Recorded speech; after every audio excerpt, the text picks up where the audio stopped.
I am not saying that to say that trans women aren't women. I am just saying that those pussies that they got, you know what I mean?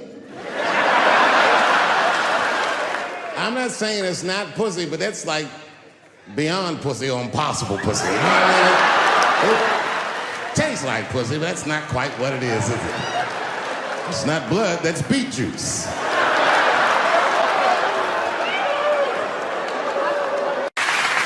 But I can't say the word faggot. And she said, because, David, you are not gay. I said, well, Renee, I'm not a nigger either.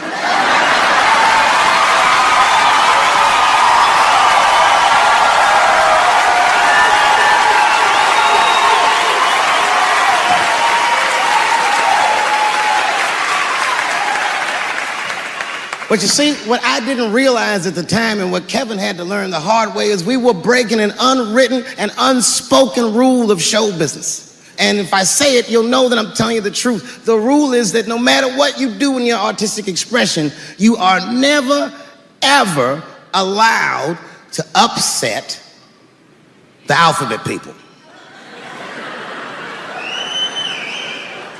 You know who I mean. Those people that took 20% of the alphabet for themselves. I'd say the letters, but I don't want to conjure their anger. It's too late now. I'm talking about them L's and them B's and them G's and the T's. People be surprised. I have friends, all kinds of letters. Everybody loves me and I love everybody. I got friends who are L's, I got friends who are B's, and I got friends who are G's. But the T's hate my fucking guts.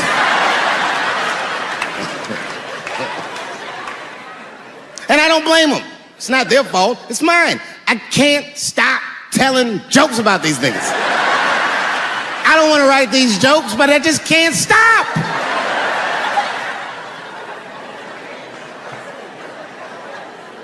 You know, you hear all those letters together all the time, LBGT, LBGT, and you think it's just one big movement. It's not. All those letters are their own movement. They just travel in the same car together. And my guess is,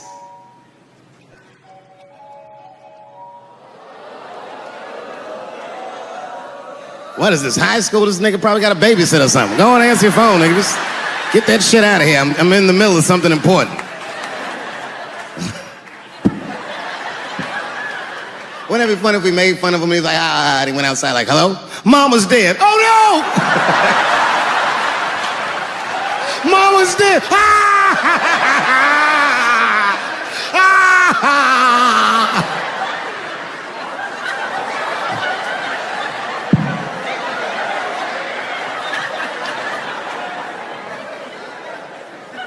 That's a weird time phone call, wasn't it?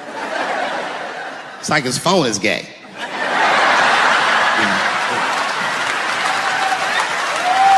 But motherfuckers are just taking it too far. I don't know why or how everybody got this goddamn sensitive. You know who hates me the most? The transgender community.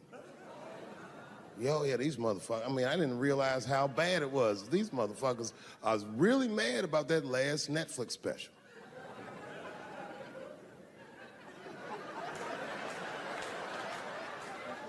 It's tough, man. I don't know what to do about it because I like them.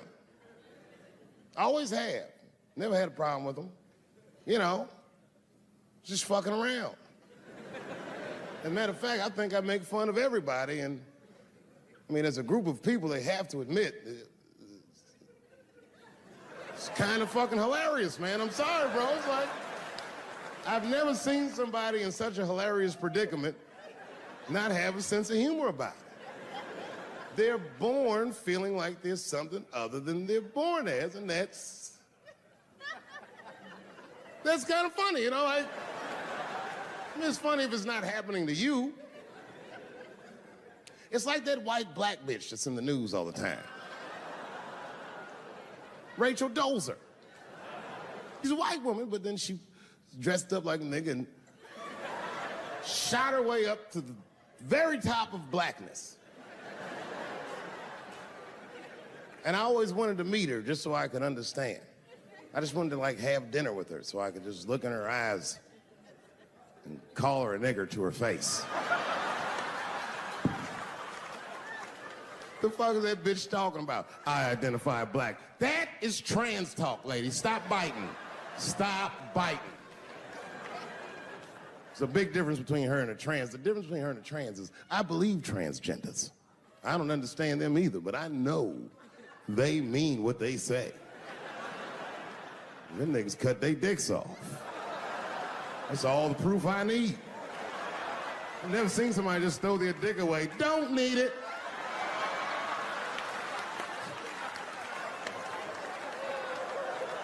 I don't understand, but I believe you and I support your decision, motherfucker.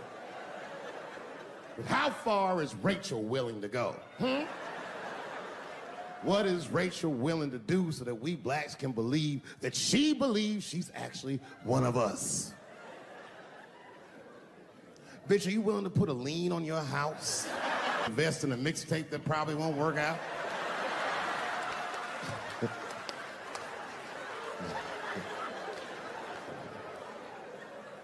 She didn't even change her name.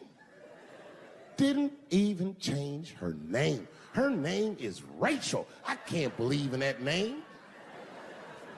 If you want my support, you're gonna have to change your name to the blackest shit I've ever heard. But you're gonna have to change your name to Draymond Green. I don't know a blacker name than that. That shit is black on paper. If you type Draymond Green into Airbnb, that shit will log off automatically.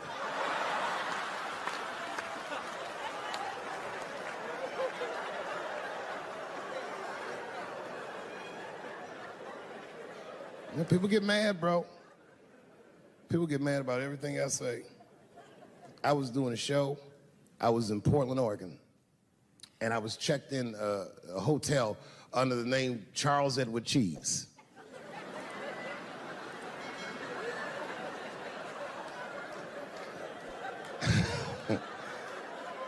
I came back, and there was a note. It was like a letter on my desk. It was addressed to Mr. Cheese.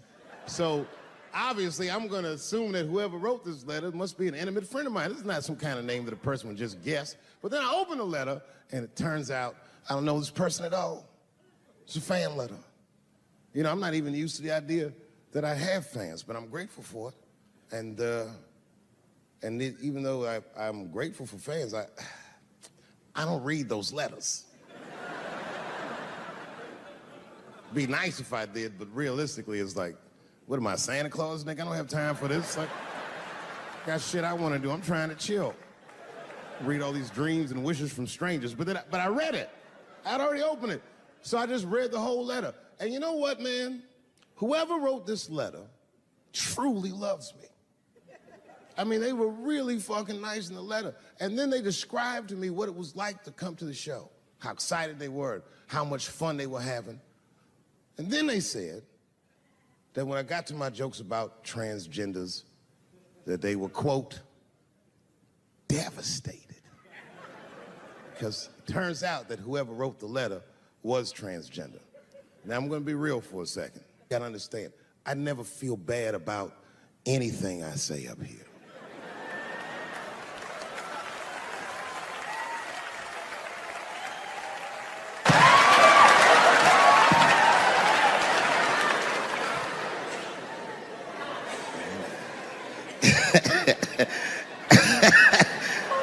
Like I was saying,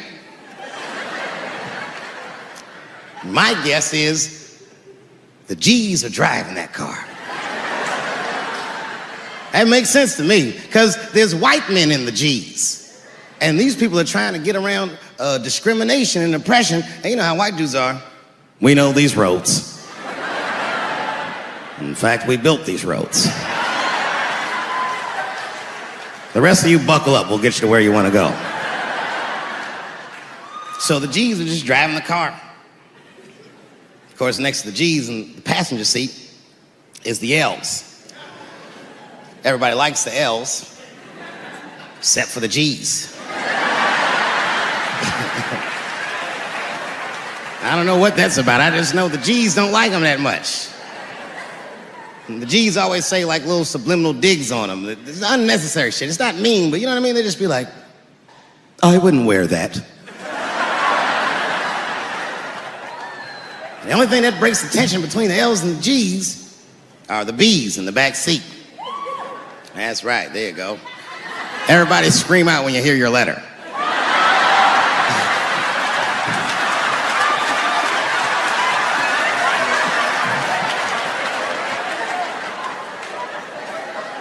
If it's one thing that the L's and the G's agree on, is that the B's are fucking gross. They seem greedy to the L's and the G's, you know what I mean? They're just sitting in the back seat like, yeah, man, I'll fuck anybody in this car. What's going on, man?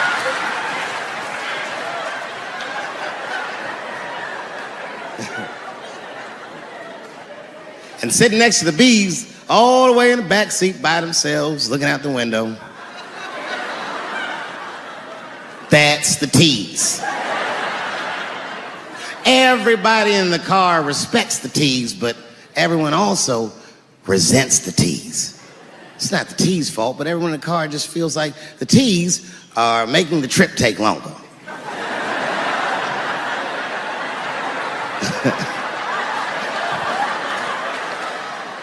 Anything the T's say gets on everybody's nerves. And then the T's don't even say anything bad. They just be in the back talking to themselves. I'm hot. Shut up. Shut the fuck up, okay? Just roll the window down, you bitch. I don't know what you... What? Just said I was hot. Could you pull over at the next exit? I need to use the restroom. There is not a restroom for you for 4 states, nigga. Will you just shut the fuck up so we can get where we're going?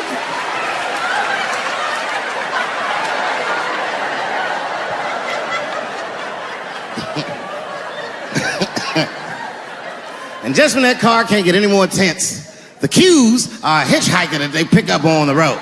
Some white dude in booty shorts is walking down the freeway.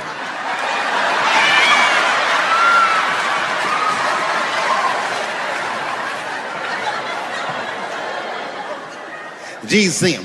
That guy might be one of us. Hey, are you okay? You need some help? And he come over there with them booty shorts leaning on the window.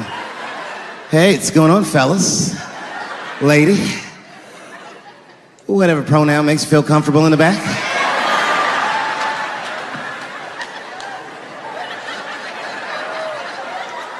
Yeah, I don't really know where I'm going. I don't know if I'm gay or I'm straight or whatever. All I know for sure is that I really want to get in this car.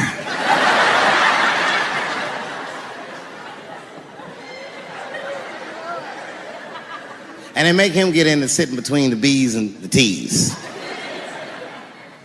I feel bad for T's, but they're so confusing. And it's not all my fault. I feel like they need to take some responsibility for my jokes. Because I didn't come up with this idea on my own. This idea that a person can be born in the wrong body. But they have to admit, that's a fucking hilarious predicament. It's really fucking funny. If it happened to me, you'd laugh, wouldn't you? That wouldn't be funny if it happened to me? I think it would be. What if it did? What if I was Chinese, but born in this nigga body? That's not funny.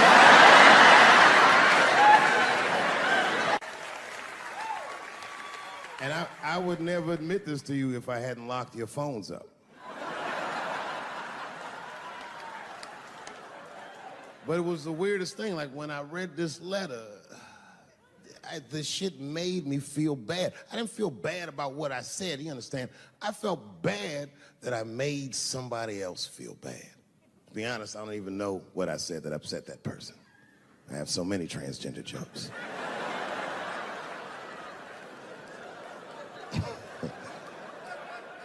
But I feel like it was probably this joke I'm about to tell you right now.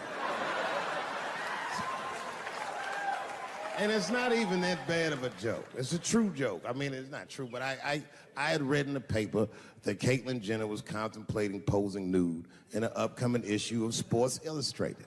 And I know it's not politically correct to say these things, so I just figured, fuck it, I'll say it for everybody else. Yuck. Oh, sometimes I just want to read some stats. I don't know why you're gonna cram some man pussy in the middle of the sports page like this. I just didn't think that was the place for it. But I wasn't saying anything like Caitlyn Jenner's a bad person. I'm not mad at her for doing it. Not even mad at Sports Illustrated. If I'm mad at somebody, I'm probably just mad at myself. You understand? Because deep down, I know that I am not strong enough to not look at those pictures.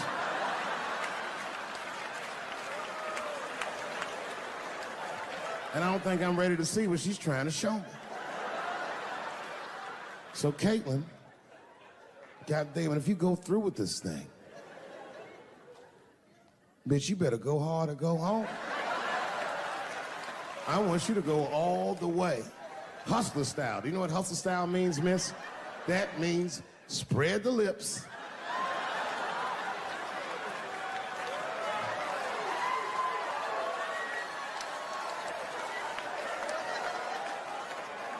I hope she spreads her lips and there's an itty bitty dick inside. Ah!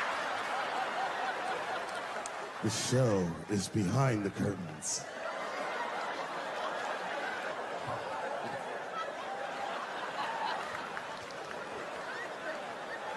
I don't know what I said that upset that person. But I'm gonna tell you something. When I read that letter, and the moments after I read it, I did something that many black men in America do not have the time or the money to do. I thought about how I felt.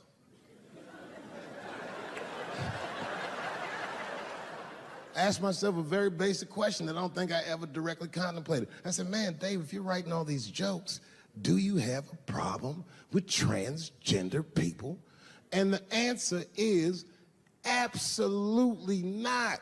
The fuck do you guys think I am? I don't understand all the choices that people make. But I do understand that life is hard and that those types of choices do not disqualify you from a life with dignity and happiness and safety in it.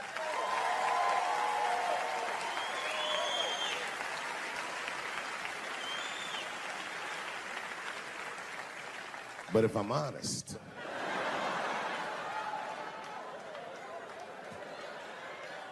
my problem has never been with transgender people. My problem is transgender people. I just feel like these things should not be discussed in front of the blacks. It's fucking insulting, all this talk about how these people feel inside. Since when has America given a fuck how any of us feel inside?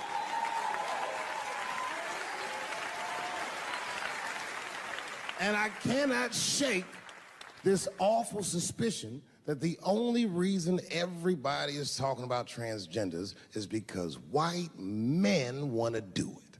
That's right. I just said that. If it was just women that felt that way, or black dudes and Mexican dudes being like, hey, y'all, we feel like girls inside, they'd be like, shut up, nigger. No one asked you how you felt. Come on, everybody, we have strawberries to pick. It reeks of white privilege. You never asked yourself why it was easier for Bruce Jenner to change his gender than it was for Cassius Clay to change his fucking name?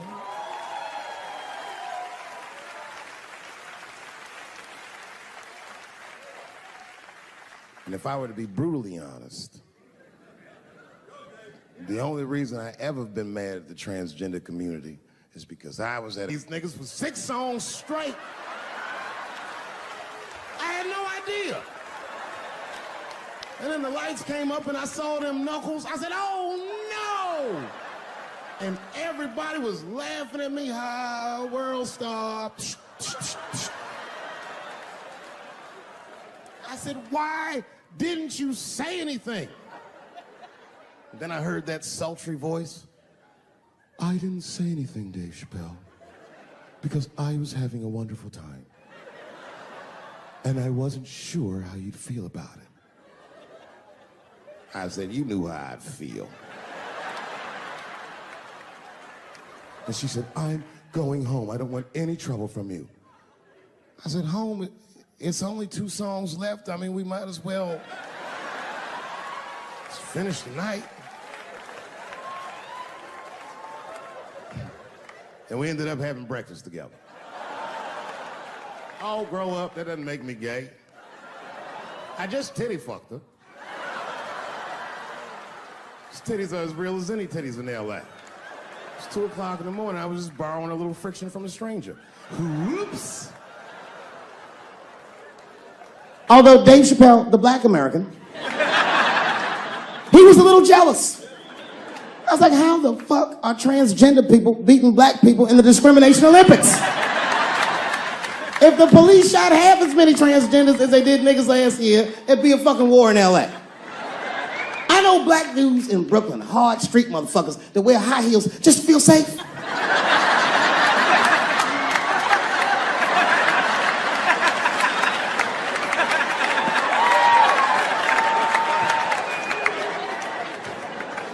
Transgenders are gangsters. I used to do business with a transgender in Hollywood. Man, everybody would be scared of her in the boardroom. She'd walk in there, newly minted woman, high heels, purse. Wouldn't say anything to us, just walk around the conference table looking mean as shit.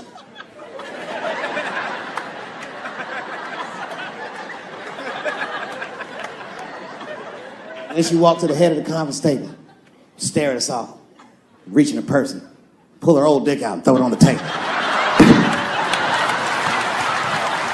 Let's talk business, gentlemen. Ah!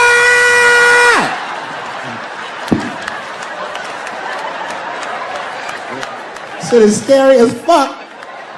If your best friend pitched that to you, you'd be horrified. Yo, nigga, let's go to the hospital and cut our dicks off and make pussies out of them shits. What? Can't we just get matching jackets or tattoos or something? Sure, that's what you want to do? There's only one way to find out, nigga. Wu-Tang, bow, bow. Let's go to the club and trick niggas into fucking us, yeah.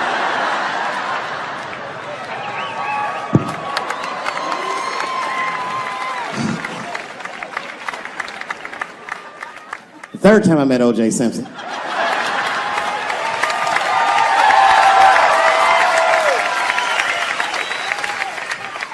Third time I met O.J. Simpson, I was doing great in life. I just finished the 2nd season of Chappelle's show. Man, those were good days. I was playing a comedy club in Miami, the Improv. I don't know if you've ever been, but if you have, you'd know. The door for the green room is right on the stage. Can you imagine such a thing? If I walked out of the door of the green room, bam, I'm just right here. It's right from the dressing room. And I did that. I walked out, and the whole crowd was like, hooray! And I looked, ma'am, as close as you are to me, I saw him as soon as I came out, the juice. And I saw recognition in his eyes, and it filled me with pride that he knew who I was. I didn't acknowledge his presence because it was a white audience, and I didn't want to start a panic. But I did my show. Show went great. I said, good night, everyone. They all said, yay! And I didn't say nothing to OJ, but I just gave him the signal, let him know I knew he was there. And I walked into the green room, and OJ was already in there. I was like, how the fuck is this possible? I was scared. And then my friends came in, and we all started talking. We sat down on the couch, and I'm just telling you what I saw with my own eyes. You can believe me or not believe me. But in my experience, O.J. Simpson, one of the nicest men I'd ever met. He was nice to me. He was nice to my friends. The conversation was filled with warmth and levity, humor, and wisdom. We talked for 90 minutes, and then suddenly the Juice said, you know what? I've got to be going. But it's good to see you again, and I'm glad things went so well. I said, thanks, Juice. And my friend said, yeah, goodbye, Mr. Juice. They're new to the game. He said, no, thank you for your hospitality. Good night, guys. And we said, good night. And he just walked out of the room. And as soon as the door closed, we all looked at each other like, that nigga did that shit. I could feel I could feel like murder in the room. I said, I'm in the wrong business. I should be the president. Shit, I'm in the wrong business. See, the only reason I don't want to be president is because I'm black. That would make it too hot for me. I mean, you know what I mean? I think it could be a black president one day, but you don't want to be the first one. I mean, second or third, that's fine, but that first nigga better watch out. I'm going to tell you that right now. Too hot. I mean, I'd be the first black president. I don't think that nobody would really hurt me. I'm sure somebody would want to hurt me, but I don't think they'd touch me because my vice president will be Mexican for a little insurance. You know what I'm saying? You can shoot me if you want, but you're just going to open the border up, so you might as well leave me and Vice President Santiago to our own devices. Ain't that right, Santiago? See.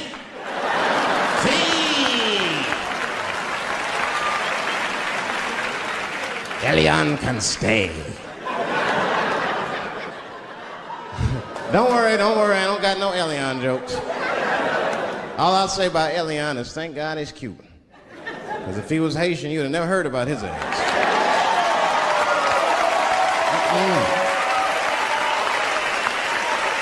If Elian Gonzalez was Elian Mamumbo from Haiti, they'd have pushed that little rubber tube right back in the water. Sorry, fella, all full. Good luck.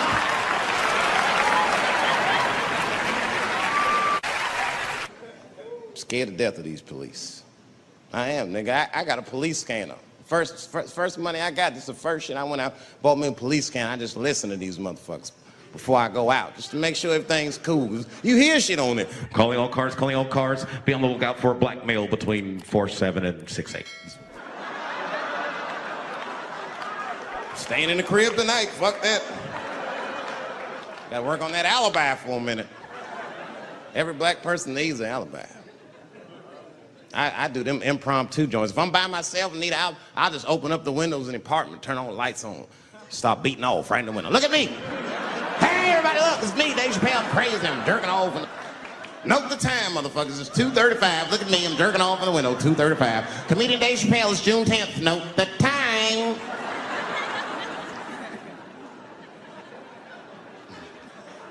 That shit could save my life. Officer David Chappelle couldn't have done that. I saw him in his window masturbating from 2:35 to 2:37. I'm certain of it. He was standing on a clock and holding a calendar and today's paper. Fuck, I need an alibi. I can't be no celebrity. This shit is just the worst. I'm seeing it. I see why stars are crazy, man. These motherfuckers. I went to Disney World with my kids, which is a big deal for me. I don't get to see my kids so much. I do Chappelle show 20 hours a day, sleep for like half an hour, raise my kids for 10, 20 minutes, and I go back to work. Now, this particular day, I got to hook up with the kids. We went to Disney World. Everybody at the park, fucking everybody. Hey, I'm Rick James, bitch. Hey, I'm Rick James, bitch. It's like, hey, man, hey. You mind not calling me a bitch in front of my kids? Time out, motherfucker. We take a day off. Even Mickey Mouse did it. I said, this is the most unprofessional shit I have ever seen in my life. Rick James, bitch. Oh, I was fed up. I caught that motherfucker with an uppercut. Bop! Knocked his head clean off. Everybody was screaming. Oh my God, oh my God. Mickey Mouse is Mexican. That's the thing, there's so much stuff to worry about. You know, the more you know, the more you don't know and shit. You know, like a lot of people be telling me, Dave, you know, you just gotta relax. The racism thing be bugging you too much. I be thinking about it. Sometimes shit'll happen. You know, a lot of black people can relate to this. Have you ever had something happen that was so racist that you didn't even get mad? You were just like, God damn, that was racist. I mean, it was so blatant, you were just like, wow. Like, almost like it didn't even happen to you. It was like a fucking movie. That was like you was watching Mississippi Burning. Wow. That happened to me. I was in Mississippi. I was in Mississippi doing a show, and I go to the restaurant to order some food, and I say to the guy, I say, I would like to have, and before I even finish my sentence, he says, the chicken. I said, what the fuck? I could not believe it. Could not believe that shit. This man was absolutely right. I said, how did he know that I was going to get some chicken? I asked him, I said, how you know that? How did you know I was going to get some chicken? He looked at me like I was crazy. Come on, buddy. Come on, buddy. Now, everybody knew as soon as you walked through the goddamn door, you're going to get some chicken. There's no secret down here that blacks and chickens are quite fond of one another. Then I finally understood what he was saying, and I got upset. I wasn't even mad. I was just upset. I wasn't ready to hear that shit.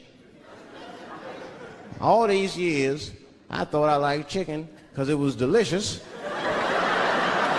Turns out I'm genetically predisposed to liking chicken. So it's whack. I got no say in the matter. That guy ruined chicken for me. I'm scared to eat it in public. I want somebody to see me and say something. You know what I mean? Like, you be eating some chicken?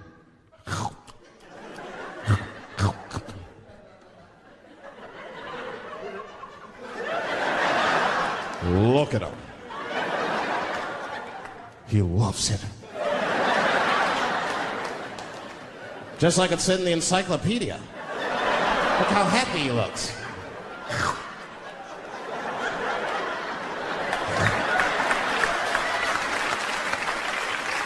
Sometimes the world be too much to deal with.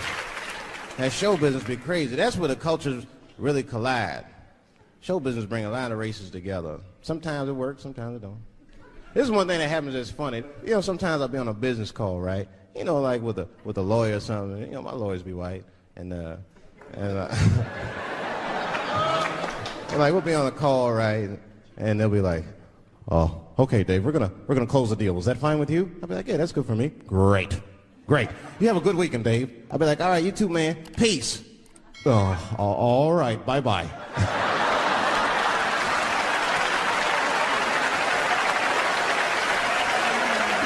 I don't know what to say, right?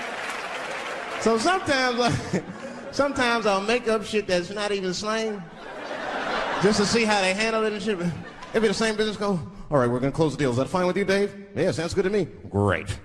You have a good weekend, Dave." "All right, buddy. Zip it up and zip it out." Oh.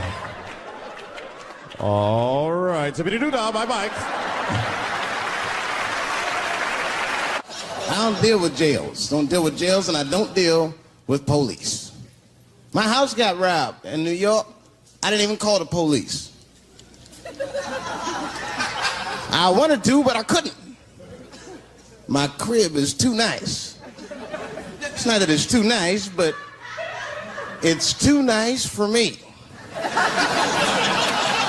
You know how the police are in New York. Soon as I open the door, they'll be like, "Oh, he's still here. Open and shut case, Johnson." Apparently, this black guy broke in and hung up pictures of his family everywhere. Never seen anything like it. Don't deal with them, man. I had to bail a friend of mine out of jail one time. You know, that was horrible. I was scared. I had to walk right into the belly of the beast. I tried to look as non-threatening as possible. "Hi. I'm here to bail out my buddy." "Oh, okay. Well, while you're here, you do fit a description. If you'll walk this way, we can process you." That's how they always get us. It's fitting those damn descriptions. Now, I could be bitter and blame all the police, but no. I'll tell you who I blame. It's those sketch artists. They keep drawing the same brother over and over again. is this generic man we all look like? I want to know what they say when it's us. You know what I mean? They'd be in that room like, did you get a look? Did you see the guy that tried to rob you? Yes. Yes, I did. He's about 6 feet tall, I'd say. 6 feet tall? Yes. He had his hat on backwards, too. Good. That's good stuff. Hat was on backwards. Yes. He was black? Okay, big lips, big nose, hanging out. Say no more, sir. I'll draw him from memory. You know, let me get my stencil. I think we can trace this guy and save some time. I'm having an artistic dilemma. I have 2 poems. One poem is older, and one poem I just wrote backstage. Which one would you like to hear? Wait! How many for the old one? How many for the new one?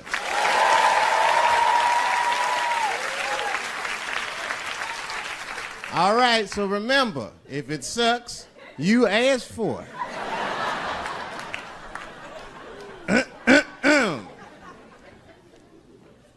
One night at 3 a.m., I went to the corner store. I forgot why.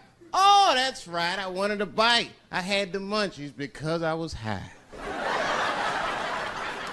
The store is owned by Mr. Fong, and every day he sees me, he does me wrong. He's Korean. Now, I'd never say I hate all Korean people. I haven't met all Korean people. That hate talks for savages. But even though I don't generalize, I do percentages and averages. So far, I hate 1 out of 5 Korean people I've met so far.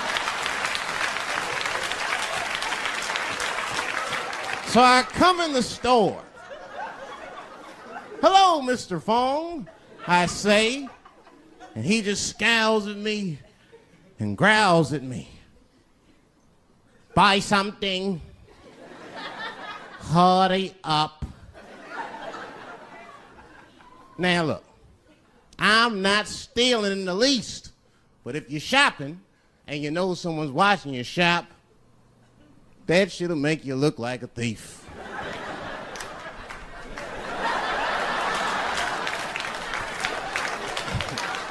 Mr. Fong said, hey, I've been watching you since you came in the door. Buy something now or get out of my store.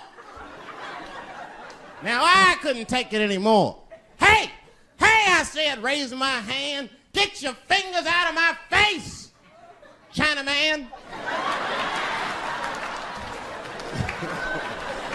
Mr. Fong said, hey, what make you think I'm Chinese? You must not know what you're saying. You made a mistake, Brackman. Mr. Fong is Korean. Now, I was wrong. I said, Mr. Fong, I'm sorry to offend by mistaking your race. But you gotta admit, if it was a Chinese look-alike contest, your ass would place. You're a dead ringer for a Chinese. But don't be mad at me. I didn't mean to offend you in the least. You know, some people say all black people look alike. We call those people police. Thank you. Just one time racism saved my life, man. I was on a plane. I was coming from overseas, and I don't know how this guy got a machine gun on the plane, but he stood up, man. He said, everybody, get on the fucking ground. Nobody look at my face. I started freaking out. Because he was Chinese. I was like, why is he talking like that?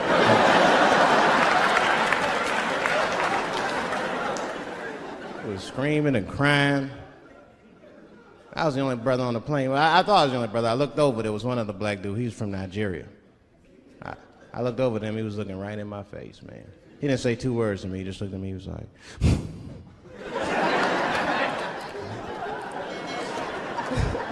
He didn't need to talk. I knew just what he was talking about. I looked right back at him. I was like...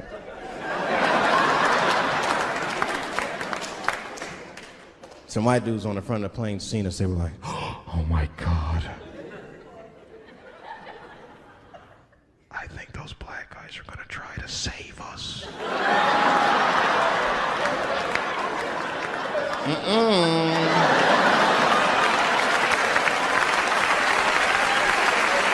We were just communicating that we understood the situation.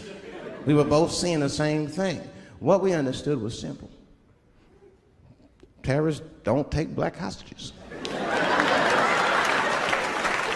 That's the truth. I have yet to see one of us on the news reading a hostage letter and shit. They is treating us good. We all chilling and shit. I'd like to give a shout out to Ray Ray and Big Steve and Central Newport.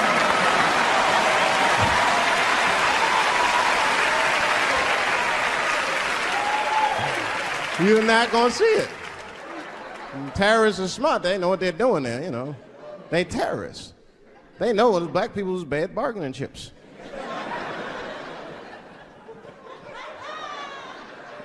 They called the White House and said, hello? We have got 5 black... Hello?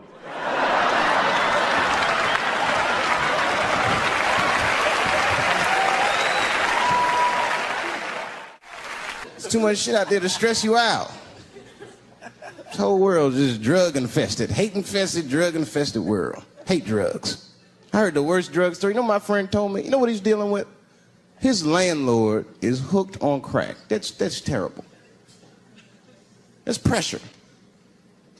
Your landlord's hooked on crack, that means you've got to have the rent. He come around all the time. I got the rent. It's not even due yet, it's the 10th. Come on, I need it! Let me just get $20 of it now and then just give me the rest of the month.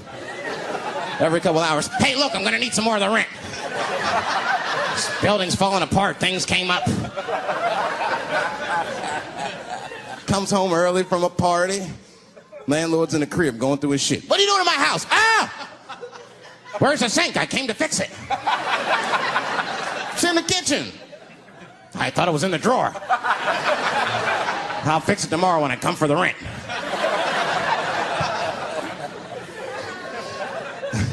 You know what I hate about drugs? I hate when like people my age and older get hooked on crack. I hate that shit.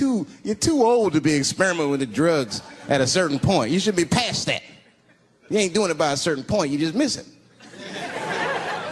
Drugs are really for old people anyway.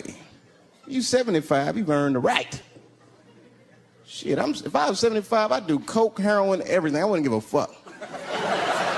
I'd be walking down the street, they'd be like, boy, that old man is tripping.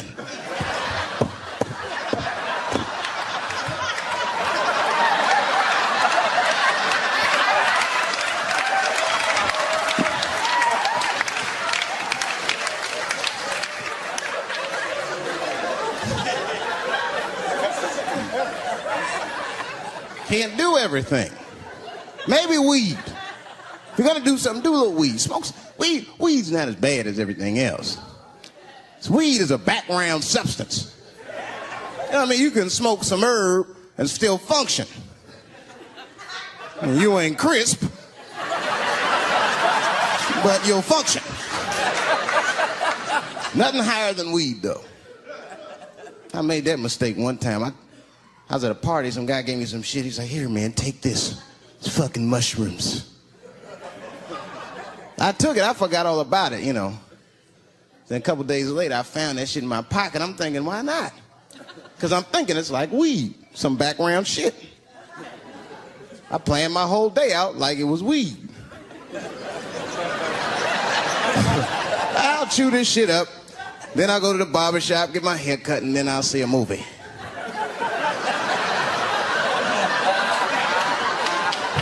I chewed it up. So far, so good. Then I was in a barber shop like an hour later. And it's funny because I was just thinking to myself, I was like, ooh, this stuff sucks. Tastes like athlete's foot. I feel sick, but I'm not really high. Then I looked in the mirror. I saw the barber's reflection, man. It looked like a big penis was cutting my hair. I freaked out. I started talking to myself, Dave, calm down.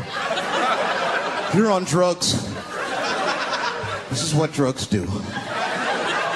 Okay, you know that there is no way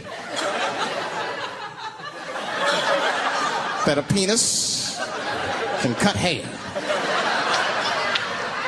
But I started freaking out, man. I just couldn't take it anymore. I jumped out the chair, half my hair was cut, I didn't care. I didn't, I just gave a barber a handful of money. It was weird, the balls opened up. Anyway, I ran home, man. I ran home as fast as I could. Tripping. I looked at the clock, it was 2:42. I was like, damn, 2:42? I gotta sober up. I had never been this high this early. I took a shower, I was still high. I said, maybe music will do the trick. I listened to every CD I had, I was still high. Exercise, that's what I'll do. I ran around the block 4 times, still high. Took a nap, woke up, fucked up. I looked at the clock, it was 2:43. I said, God damn. I've been accused of having sex with a girl I did not have sex with before. And let me tell you something, that shit is infuriating. You ever go through that, you know, it'll make you crazy. You be screaming at your best friends, I didn't touch that bitch, nigga, I'll kill you. Fuck you, nigga, I'll kill you. Please believe me. Please believe me.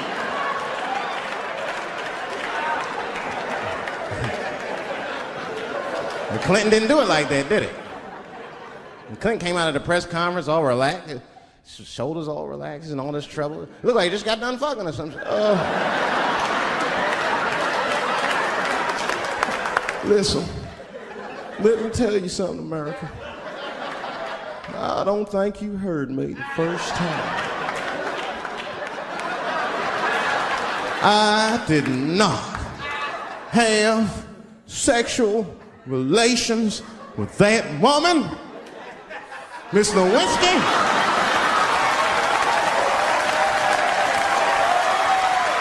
You know he did it. You know he did it.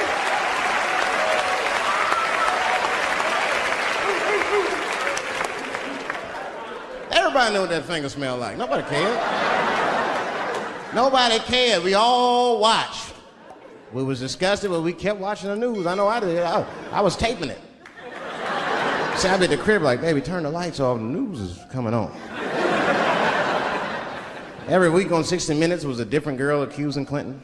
Remember Kathleen Willey came out? She was upset.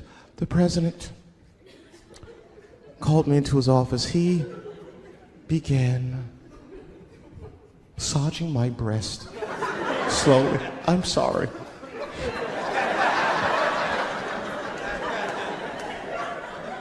And then he placed my hand on his genitals. Ed Bradley was shocked. Was he aroused? I was at home like, yeah, was he aroused?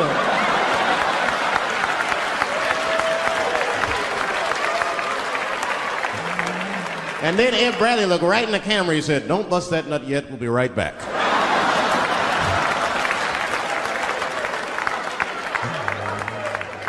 Oh, man, the news had never been so good. But there were no victims. There were no victims. Only one I feel sorry for is that Lewinsky. I feel a little sorry for her. Don't y'all feel a little sorry for her at all? God damn, y'all, come on, man. Have a heart. That's a hard thing to be famous for, man. I mean, nobody want to be the most famous cocksucker of all times and shit.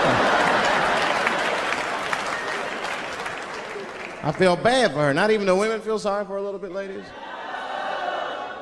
Now that's jealousy. That's what that is. I mean, come on, y'all. That's one dick that girl sucked. It's gonna haunt her for the rest of her life. Long after she spent that money up, That's still gonna haunt her. And I know there's a lot of women in here with at least one dick they regret. And I bet you it wasn't a president's dick. I bet she worked at Kenny Shoes or Safeway or some shit like that. Don't go judging her. Don't go judging her. See, we gotta stop judging people. That girl was young, and she made a mistake that young girls make. She wanted to fuck a powerful man, period. That's as far as she thought it through. She wasn't thinking about how powerful the president was. She didn't have no wisdom.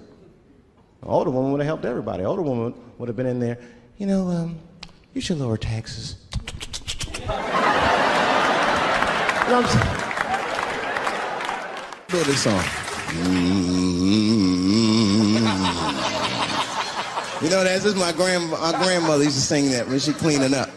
That's a Negro spiritual. Black work song. Not everybody know about that.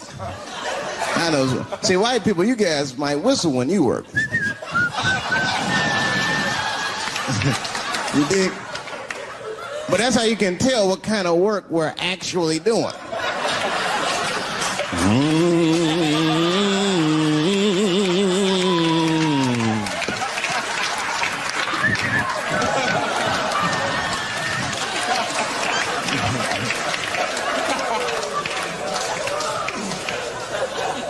I study that kind of I do. Anything that has to do with race. I read a little here, see a little there. And I travel. That's always good. Traveling has made me a racism connoisseur, if you will. You know, it's different from region to region. Anyone ever been down south? So you guys know what I'm talking about. Now, the racism down there is just, it's perfect. It's due to a perfection.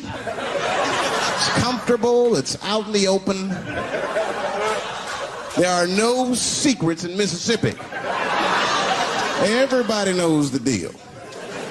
Morning, nigger. Morning, sir.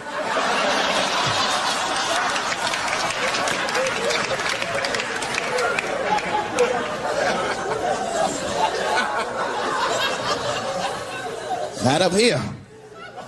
You hit the big cities, man, it's different. It's always a secret.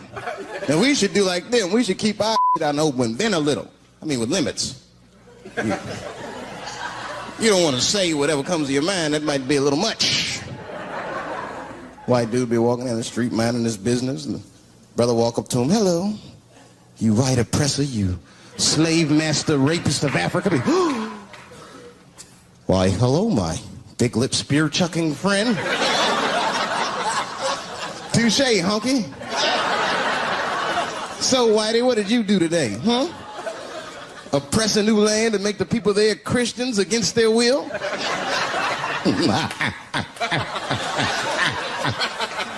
What did you do, fellow? Burn those big black lips on a crack pipe as you missed your job interview?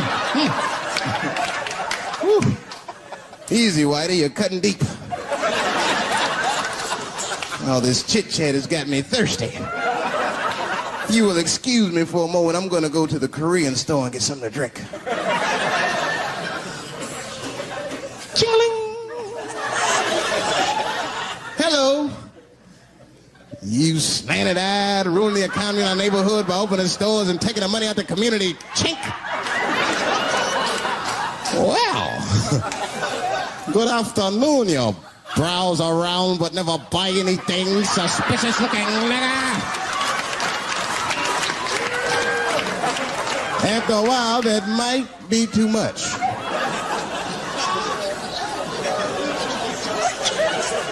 But you can't help it. If you're an American, you're a racist. We brought up from the beginning to think in generalizations. We never look at the individual. We rarely look at the individual. I'm a racist. I know I'm a racist. You know how I know? The other day I caught myself being racist against myself. There's so much going on, I got mixed up. Forgot whose team I was on.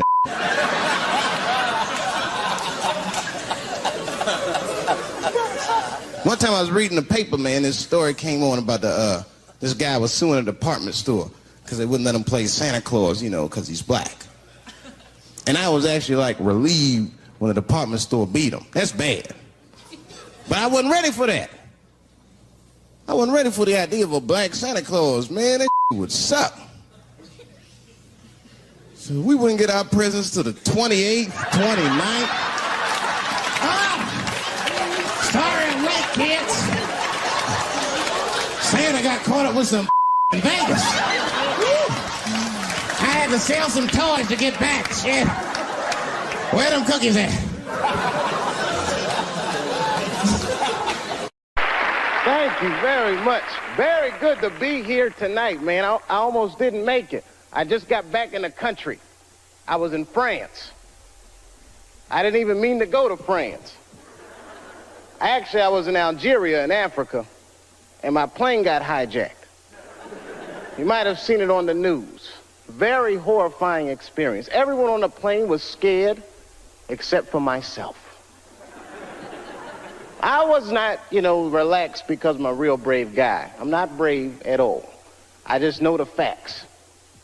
And the facts clearly state that a terrorist has never taken a black hostage in the history of the world.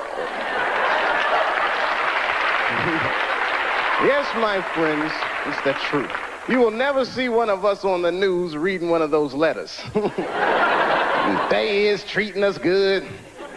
We all just chilling. Because terrorists know what they're doing. I hate to say it. But black people are bad bargaining chips. Terrorists would call up the White House, "Hello, we have got 5 black people. And we will..." Hello? They know leverage when they see it. L.A., man, I just got here a few weeks ago. Very interesting city you guys have here.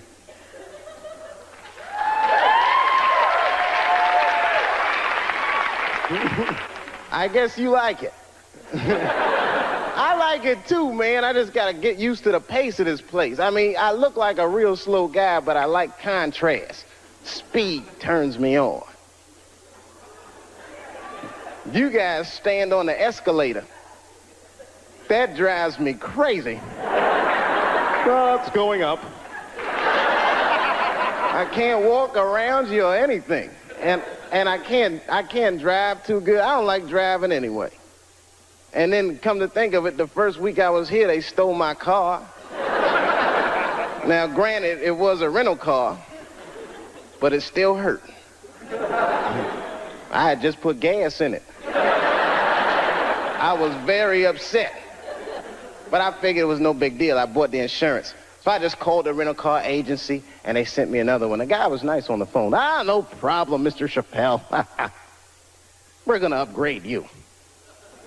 We're sending you, hold on to your hat, a Lincoln Town Car. I said, wow. Is that nice? Man, you're going to love it. Any of you guys ever see a Lincoln Town Car before? It looked like a big-ass pimp car. I was like, what is this? I couldn't even keep it in one lane. Oh, man. I felt like a pimp in that car. I did, man. I drove it down Sunset Boulevard. All the whores snapped to attention.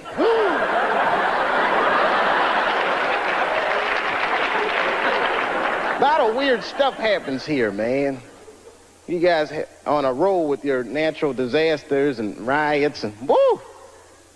This place is, it really fascinates me. New York is bad too. I live in New York now. New York's bad.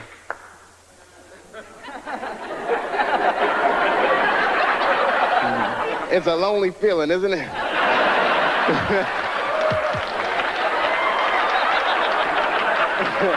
I know how you feel. It's different, isn't it? New York is bad in a different kind of way. It's so dirty, man. The wildlife is dirty. You ever see a New York squirrel? I'm scared of squirrels because of them. They are just filthy. Any of y'all know what squirrels are supposed to eat? Anybody? Nuts. That's what I thought. You know what I saw a squirrel eating in New York? An Egg McMuffin. Something is right. Anything they can find. They chew gum, they smoke old cigarettes. They're just foul animals, man. That whole city is crazy.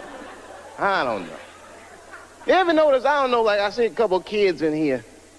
I don't know if you kids read comic books. You notice, though, most of the superheroes live in New York because we desperately need them. I mean, but I think New York is rubbing off on superheroes because they're all, like, very bad role models for children. I don't know if you've ever noticed that or not. Like look at Wonder Woman. You ever just take a good look at her? Look at her clothes. Tacky, tacky, tacky.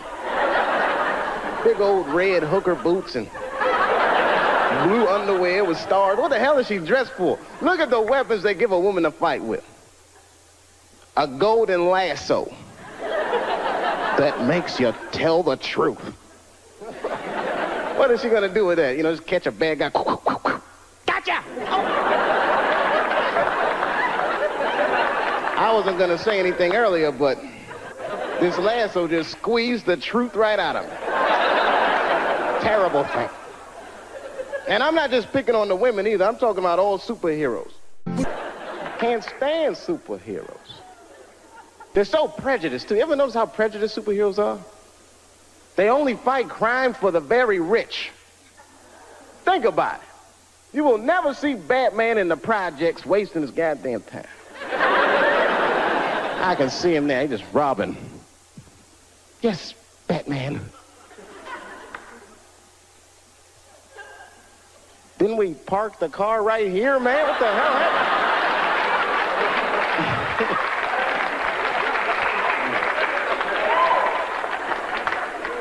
Something about New York.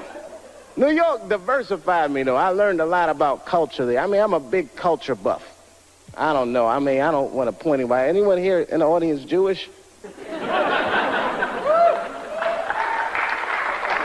Shalom. A little something I picked up. Actually, I mean, I like everybody, but I'm going to have to be honest. Jewish people are my favorite white people. You guys are the only ones that can grow an afro if you really wanted to. I am so impressed by that. I just like the whole thing, man, and you party like black people. You're so similar. I went to a bar mitzvah when I was 13. One of the 3 best parties I've been to in my life. We got down. I walked in there. Everyone from school was there. The guy from ZZ Top was on stage. I said, man, this is going to be good. You know, we walked in the synagogue and they gave us them party hats y'all wear. I got a seat in the front. And my friend Charlie Buckholz, that's the guy who was being bar mitzvah, he walked on stage and the whole place got quiet. He picked up these 2 scrolls, started reading from them. He wasn't really reading, he was almost singing. Baruch atah Adonai. Sounded beautiful. Now, I had never been to a synagogue before, but at a black church, if someone on stage is singing, you're supposed to sing along. Whether you know the words or not. I did the best I could.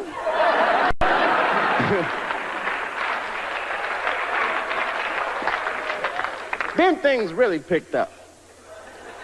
We all left the synagogue and went to this after party at the Hyatt. This is the fun part. There was all kinds of food, man, bagels and filthy fish. And we went in there. And I was wondering what kind of music they were gonna play. Now let me tell you something. I don't know who this Hava Nagila guy is, but his album is slamming.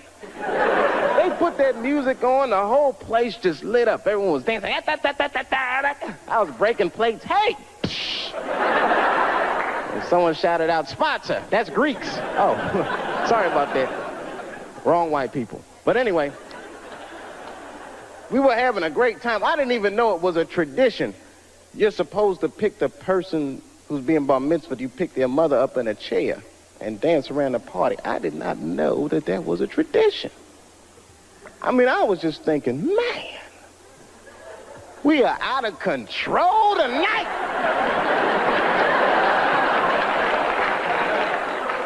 That was fun. It broadened my horizons, man. I mean, I was a very ignorant child. I didn't know a lot of things. Like when I was growing up, I don't want to offend anybody here. Let me check the exits. Okay, when I was growing up, I used to think that all white people, don't be mad, I thought all white people were happy. Yo. Just to be white. I know it sounds silly. I thought you just walked around, hallelujah, I'm white. This feels great. Taxi. Just checking. Go ahead. Thank you, everybody. Dave Chappelle. Dave Chappelle. Excellent, Dave. Excellent. Dave Chappelle, ladies and gentlemen.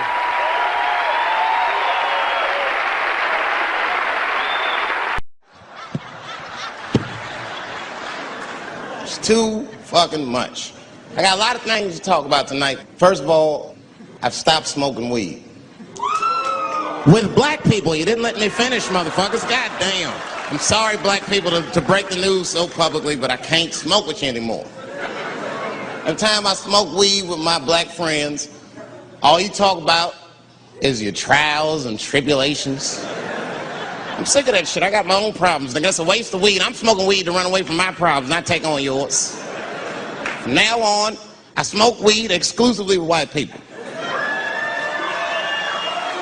Calm down, motherfuckers. You win by default. You got good weed conversation. All white people talk about when they get high is other times that they got high. I can listen to that shit all night. Dude, remember at Frank's last week? It's fucking smashed, man. And catalogs everything they drink. 2 shots of Jaeger, tequila, 4 bong hits, man, beer, cheeseburger. That shit is great. Only bad part is you cannot pass out around white people. Every time white dudes pass out around each other, they always do some borderline gay shit when the guy's asleep. Frank fell asleep, so he like stuck a carrot in his ass and put shaving cream on his balls. Like, why, motherfucker? Why would you do that to a friend of yours? He trusted you enough to sleep around you. You gonna put a carrot in his ass? Is that nice? I tell you right now, if I put a carrot in a black dude's ass, a nigga will kill you when he wakes up for some shit like that. That is an automatic death sentence on the street. It's a rap for you. I'm gonna kill that motherfucker. I thought y'all was friends, baby. What happened? I fell asleep at his house, right? We was drinking, and I fell asleep at his house, and while I was sleeping, right?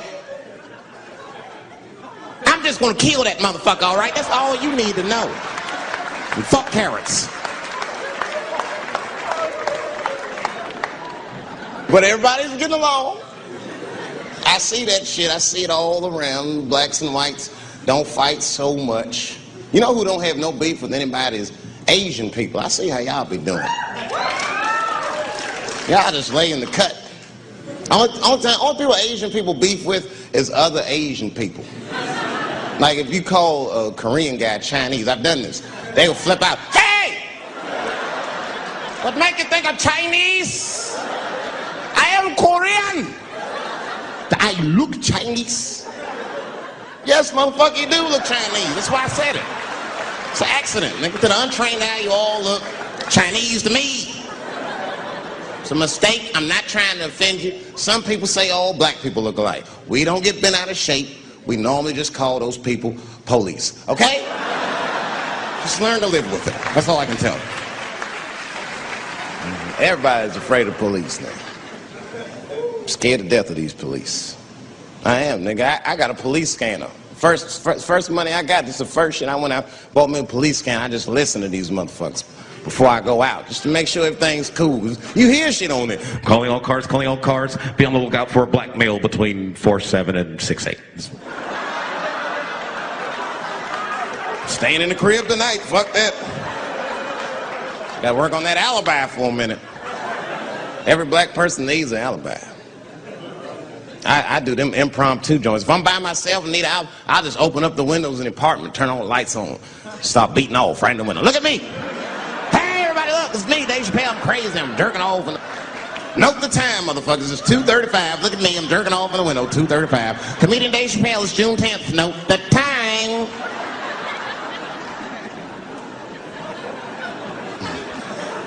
That shit could save my life. Officer David Chappelle couldn't have done that. I saw him in his window masturbating from 2:35 to 2:37. I'm certain of it. He was standing on a clock and holding a calendar and today's paper. Fuck, I need an alibi. I can't be no celebrity. This shit is just the worst. I'm seeing it. I see why stars are crazy, man. These motherfuckers. I went to Disney World with my kids, which is a big deal for me. I don't get to see my kids so much. I do Chappelle show 20 hours a day. Sleep for like half an hour, raise my kids for 10, 20 minutes, and I go back to work. Now, this particular day, I got to hook up with the kids. We went to Disney World. Everybody at the park. Fucking everybody. Hey! Rick James, bitch. Hey, I'm Rick James, bitch. It's like, hey, man, hey. You mind not calling me a bitch in front of my kids? Time out, motherfucker. We take a day off. Even Mickey Mouse did it. I said, this is the most unprofessional shit I have ever seen in my life. Rick James, bitch. Oh, I was fed up. I caught that motherfucker with an uppercut. Pop! Knocked his head clean off. Everybody was screaming. Oh my God! Oh my God! Mickey Mouse is Mexican!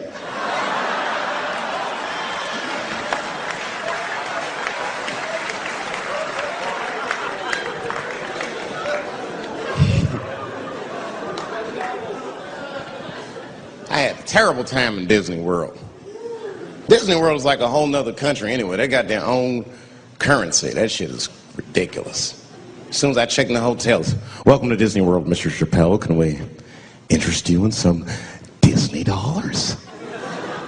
Nah, man, I'm cool. You can't buy weed and pussy with Disney dollars. Like, I'm on vacation.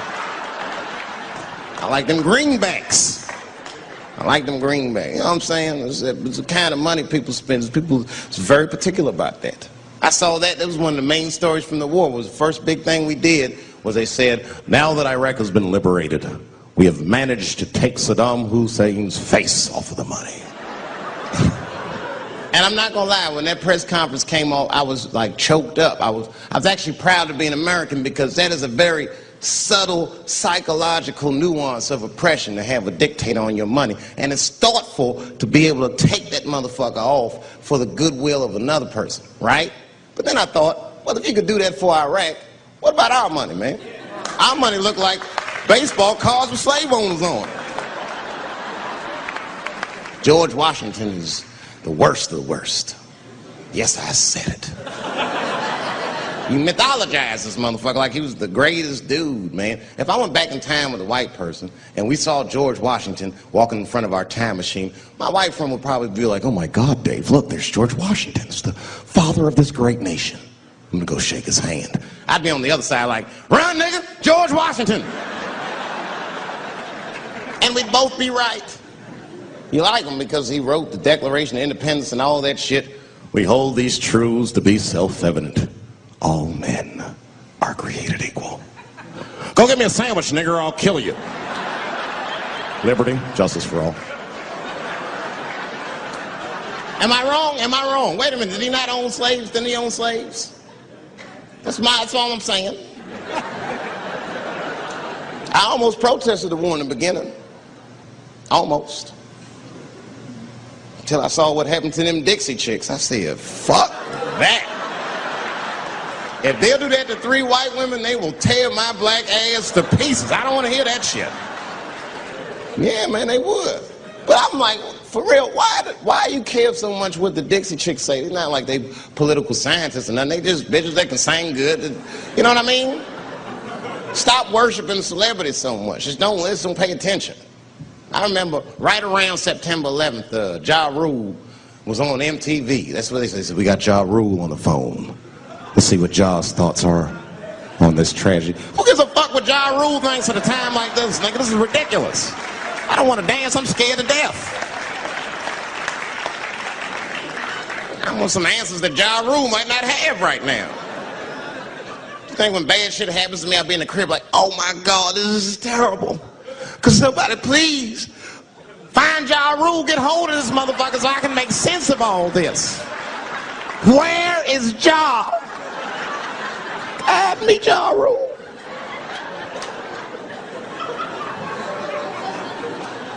I don't even know why people listen to me. I'll say anything, nigga. I've done commercials for Coke and Pepsi. I don't give a fuck what comes out of my mouth. I just say what it takes. Whatever it takes, that's what I'm saying. If you want to know the truth, can't even taste the difference. Surprise! All I know was Pepsi paid me most recently, so tastes better. It's pretty much how the game goes.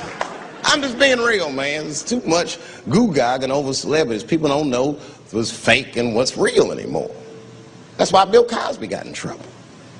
Look what happened to Bill Cosby. Bill Cosby said some real shit, and the whole world freaked out on him. For what? For having an opinion? Just because he was selling pudding pops for the last 40 years, people forget that he's a nigga from Philly in the projects, and he might say some real shit from time to time.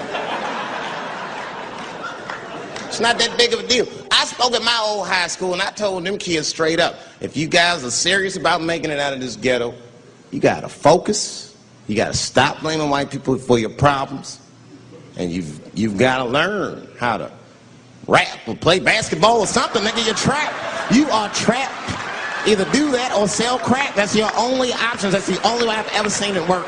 You better get to entertaining these white people, nigga. Get to dancing. Go on out there and be somebody.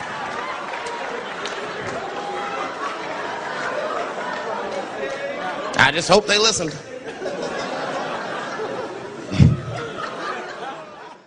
A lesbian woman that tried to sell a story about me to TMZ. Thank goodness TMZ could see right through the sham of that story.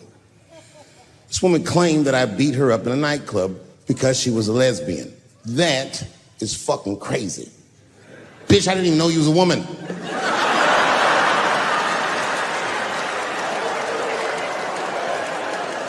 Thank God TMZ didn't believe that. Because I did beat the shit out of her, I'm not gonna lie. It was her fault, I had no choice. I came in the club minding my own business, and a woman came up to me, she goes, oh my God, Dave Chappelle. And I was just being reciprocally nice. Hey, miss, how are you? Blah, blah, blah. But not talk, nothing to it. And all of a sudden, this lesbian fellow stepped between us. Hey, nigga, that's my girl. I said, yo, my man, back up, like that. She said, I ain't backing up off shit, nigga, that's my girl. I said, bro, you're gonna have to give me 3 feet like this. She said, stop calling me a man, motherfucker. I'm a woman. I said, what?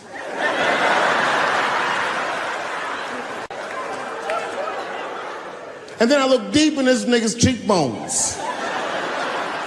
I said, oh my God, you are a woman.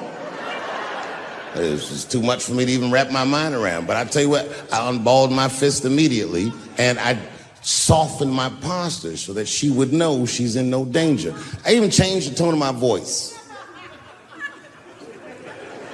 I said softly, sweetly, like a pimp might say. Bitch, I'm about to slap the shit out of you.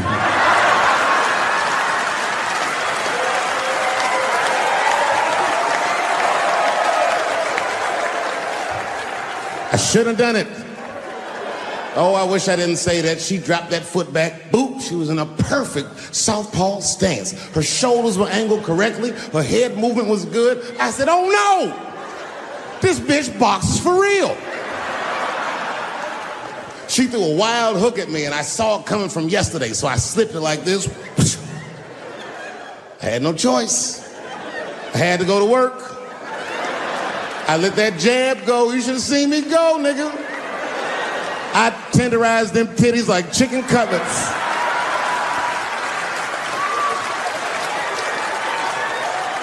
I whooped the toxic masculinity out of that bitch.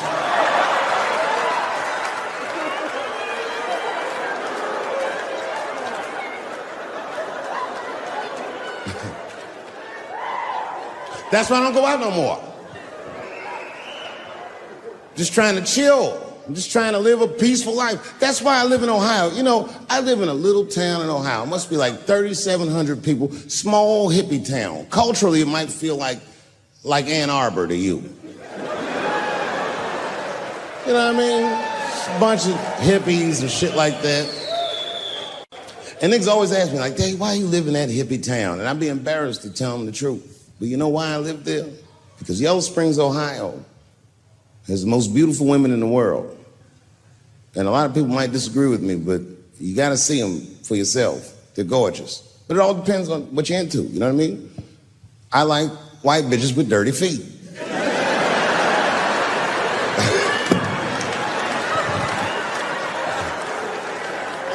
If I had a strip club in Yellow Springs, I would call that shit strippies.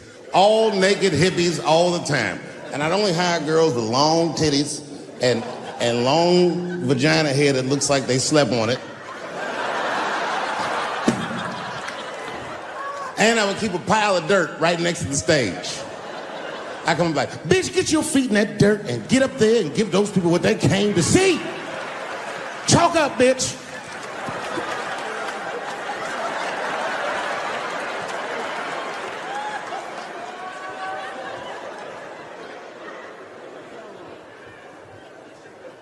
A couple years ago, I was in Ohio at a shopping mall.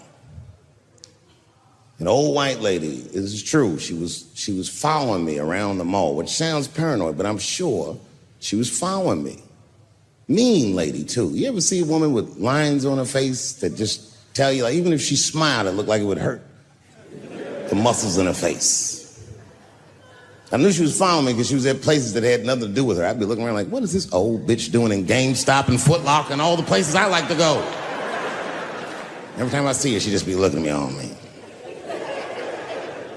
And eventually I forgot about her. So then after I'm shopping, I go all the way to the back of the parking lot. I'm parked all the way in the back. And as soon as I open my car door, I hear a voice go, David Chappelle. Just like that. I didn't even have to look. I knew it was her. And I looked back and sure enough, there she was, that face. To be honest with you, she probably wasn't even that old. She's probably around my age. But she was a white woman. This bitch looked terrible.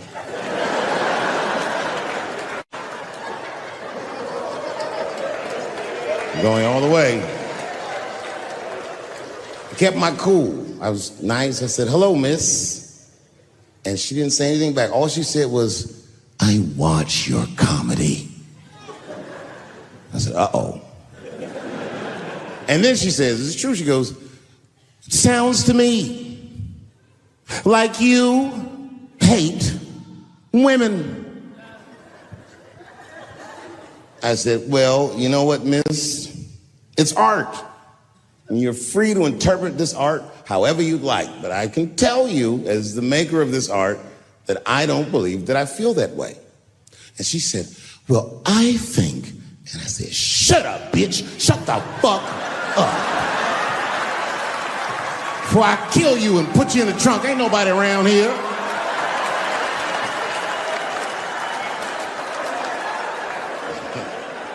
I'm just kidding, I didn't say that. I felt that way, but that's not what I said. I was more clever than that. You know what I said? And this is exactly what I said. I said, miss, before you finish that statement, let me ask you a question. Where'd you see me?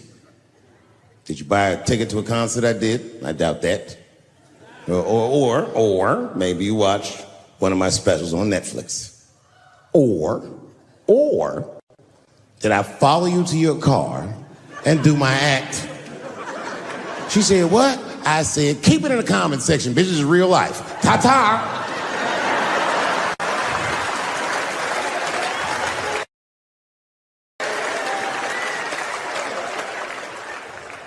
And then I drove off. Now, I got to tell you, and this is going to surprise some people here, but not everybody. People say things to me all the time, but what you don't know is it does affect me. I think about it. And that one bothered me a lot. I was driving home, couldn't stop thinking about what this woman said because she's not the first woman that said that to me. It's puzzling. You know what I mean? Like, what could I possibly be saying that would make these bitches think I hate women?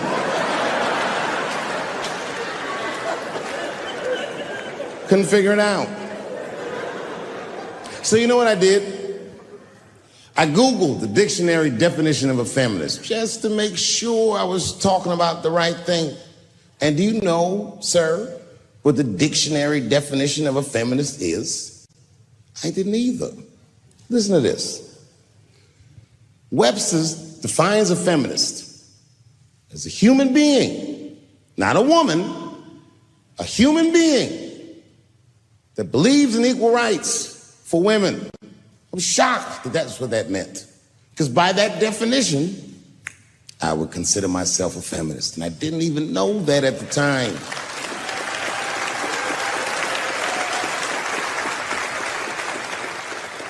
All these years, I thought it meant frumpy dyke.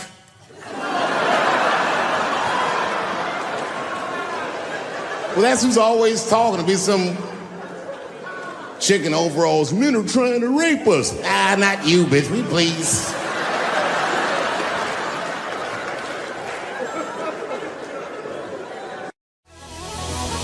And now, the 22nd recipient of the Kennedy Center Mark Twain Prize for American Humor, Dave Chappelle.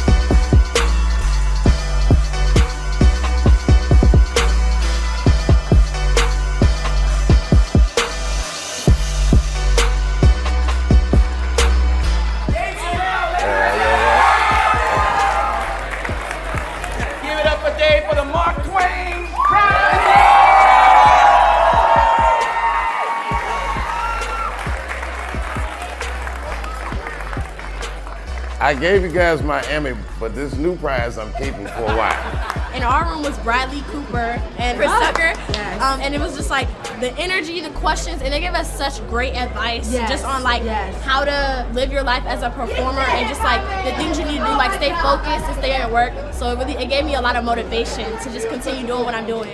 I'm looking at y'all inspires me.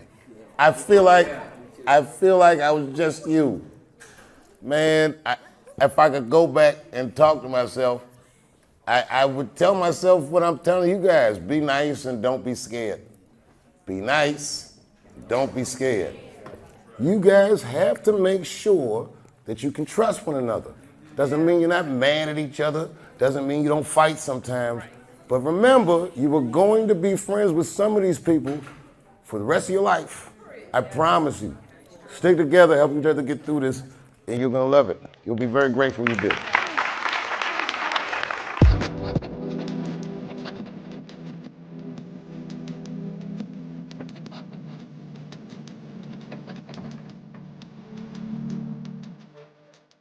Hello, nerds. Okay.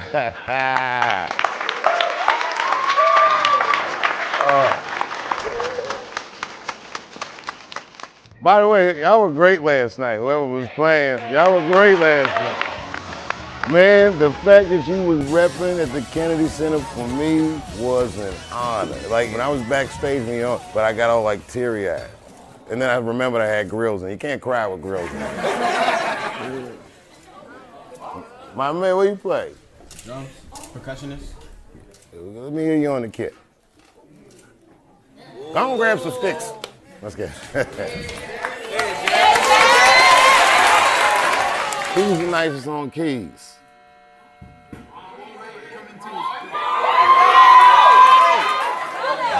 Both of you. Both of you. All right, you first on the keys. Anything you feel, play anything you feel.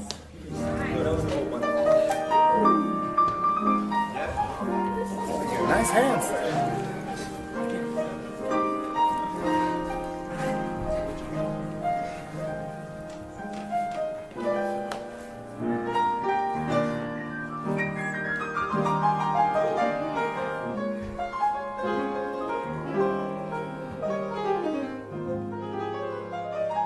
Ah.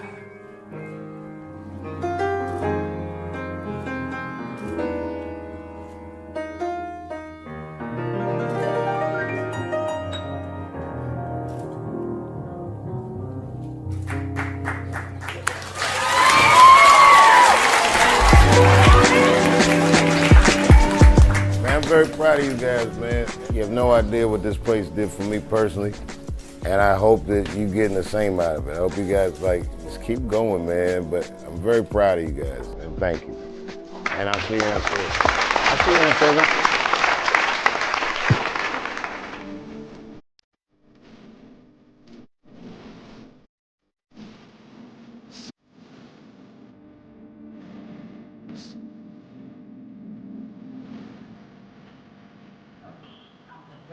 And I think I'm needing it from outside of myself. That's what I'm thinking. I'm a nervous, so I got to do something, and I need some encouragement. But when there's nobody to do that, you have to dig inside of yourself and say, you're good enough. Go out there and kill it. Killer. You walk to the stage and you say, where you at, killer? Where you at, killer? Where you at, killer? Bag lady, you gon' hurt your back. Dragging all them bags like that. If we really love what we're doing, the work that we're putting into it is really love. We putting love into it. So I'm encouraging you all to continue to keep putting that love into what you're doing and use that platform to enlighten the world, to inspire the world. And as you go through the times of, like, man, you don't have it at the level you want it yet, just continue to keep working at the craft and believing in what you do. That belief is such an important thing to have.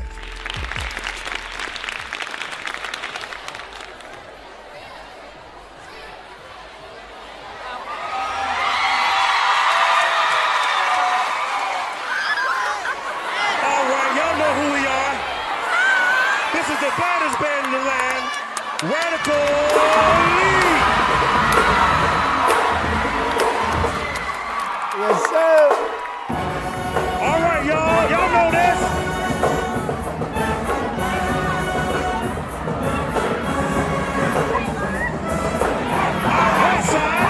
Right side, are we going over here? Left side, what y'all got in the middle?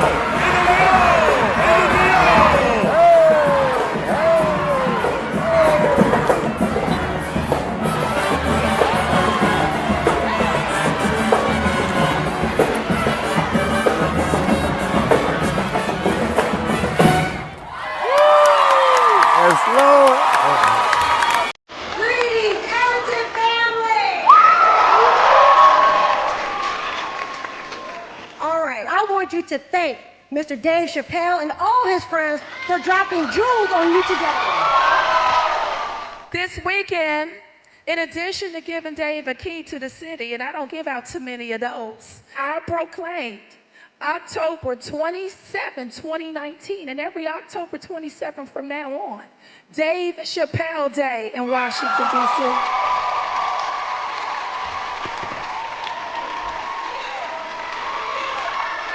Yo, could you imagine this? My own day, and it's proclaimed at my old high school. So this is what I suggest. From now on October 27th, everybody in honor of me at Duke Ellington skip school. I have to tell you, Dave, you have taken your place among the nation's greats. The accomplishments of Mr. Chappelle are grand, but we get to get the light shine. We've now got 2 Emmys as a form of inspiration for you. But it was very important that they have a place to live that was appropriate.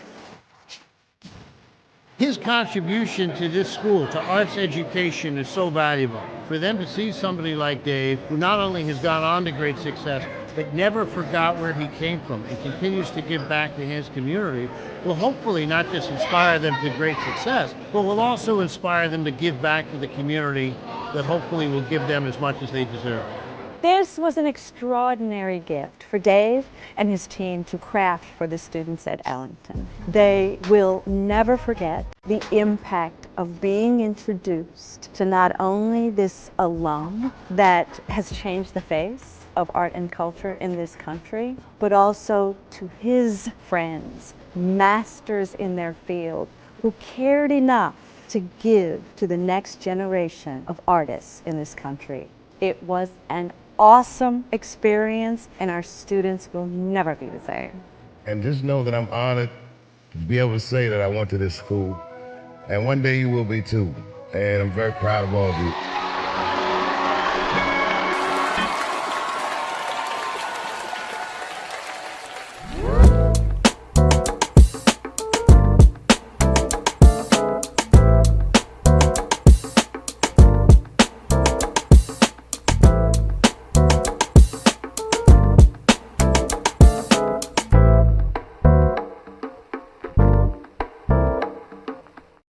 30 years in this industry. Yeah, man, you know, it's funny. So my youngest son is 14 now. That's how old I was when I started. You know, I'm 44 now, I look at him, and I think all the things that were going on around me at that time and what it was like starting, and now I can't imagine that that's what happened, but at the time it felt very natural, and it felt very safe, even though it was not.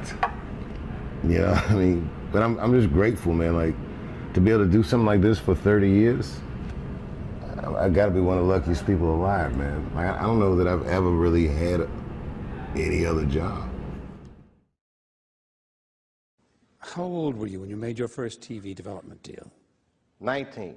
My mother and my grandmother were freaked out. You know, I was the first person in my family not to go to college that had not been a slave. Right.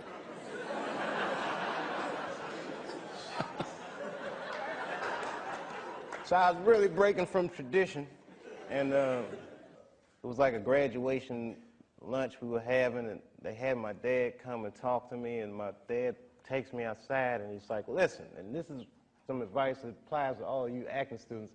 He says, to be an actor is a lonely life. Everybody wants to make it, and you might not make it. And I said to my dad, well, that depends on what making it is, Dad. He was a smart-ass kid. Yeah. It depends on what making it is, Dad. He says, what do you mean? I said, well, you're a teacher. I said, if I can make a teacher salary doing comedy, I think that's better than being a teacher. And he started laughing. He said, if you keep that attitude, I think you should go. He said, but name your price in the beginning. If it ever gets more expensive than the price you name, get out of there. Mm-hmm. Thus, Africa.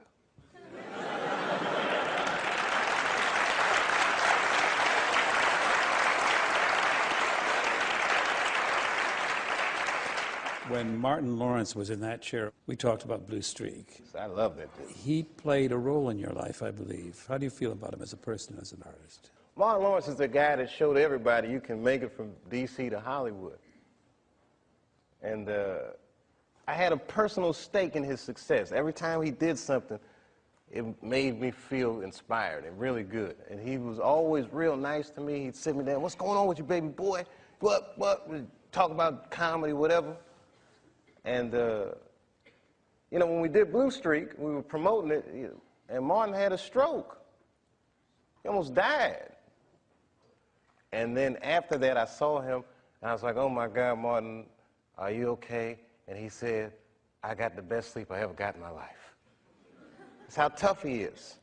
So let me ask you this.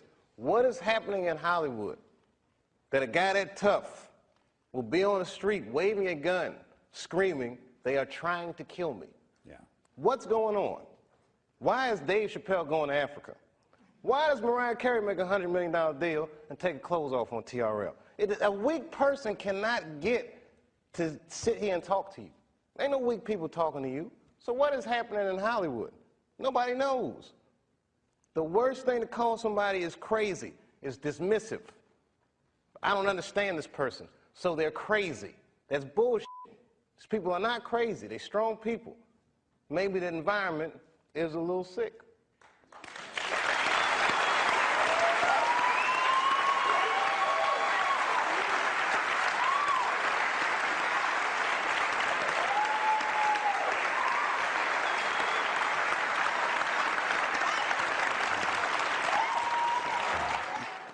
You know, in the past, I used to always tell a lot of jokes about white people. And I know there's a lot of white people here with us tonight.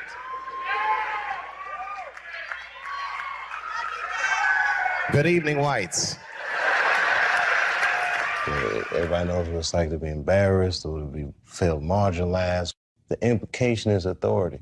Nobody likes authority figures. When I say jokes about white people, don't think for a second that I'm talking about you.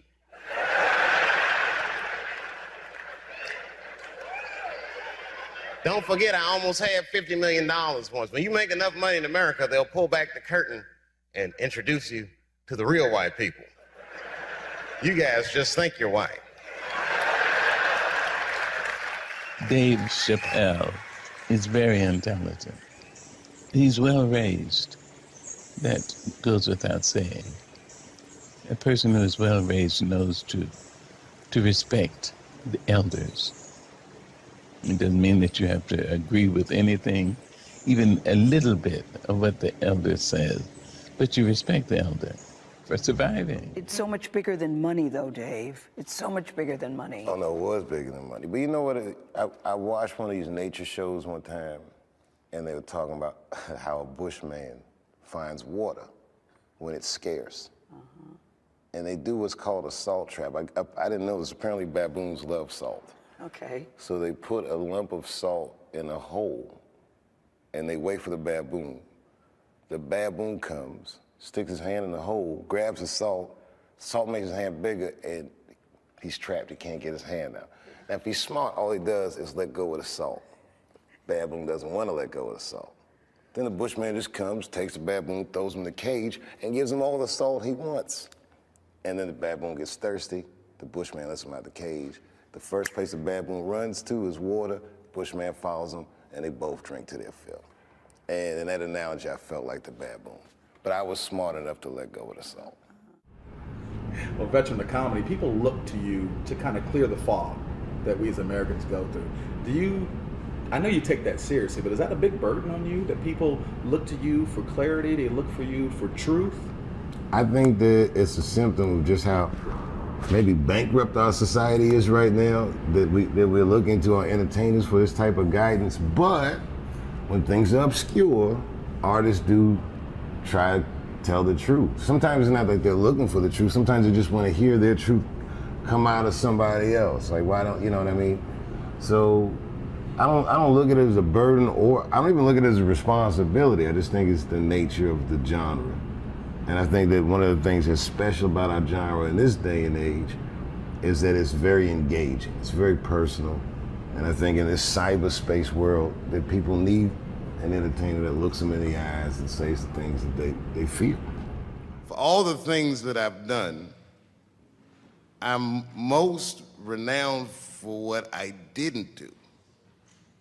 I've made decisions in my career that a lot of people have called insane.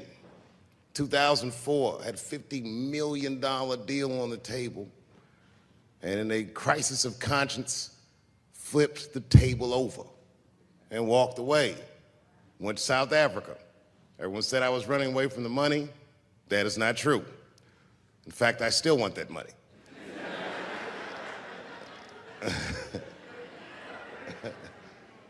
The idea that I wanted to just share with you guys is the idea that sometimes you do what you think is best, whether anybody understands it or not.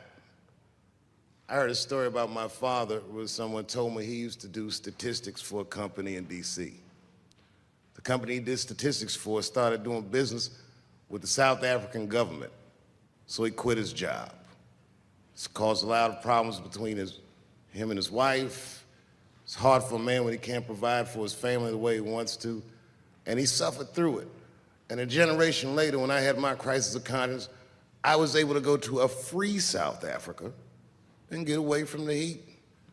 This idea that what you do in your lifetime informs the generations that comes after you is something I keep thinking about, something that is so much bigger than just ourselves.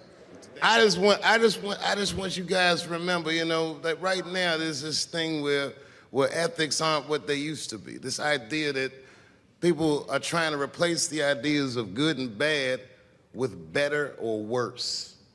And that is incorrect.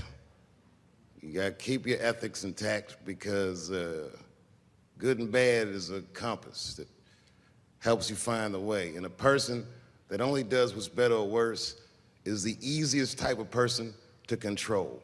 They are a mouse in a maze that just finds the cheese.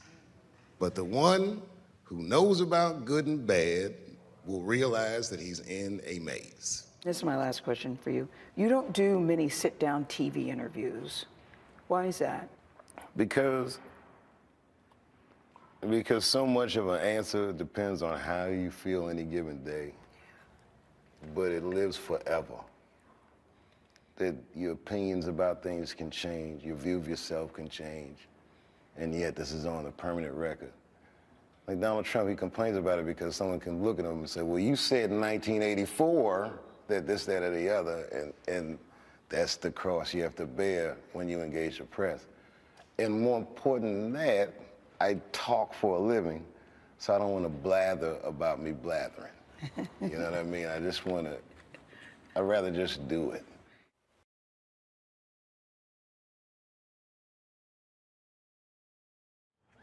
Well, this has been fucking wonderful.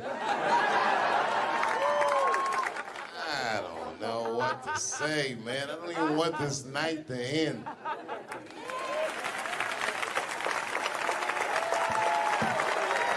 I promise you, whoever cares the most, I care at least as much as them. I know what I got, because I lost it all.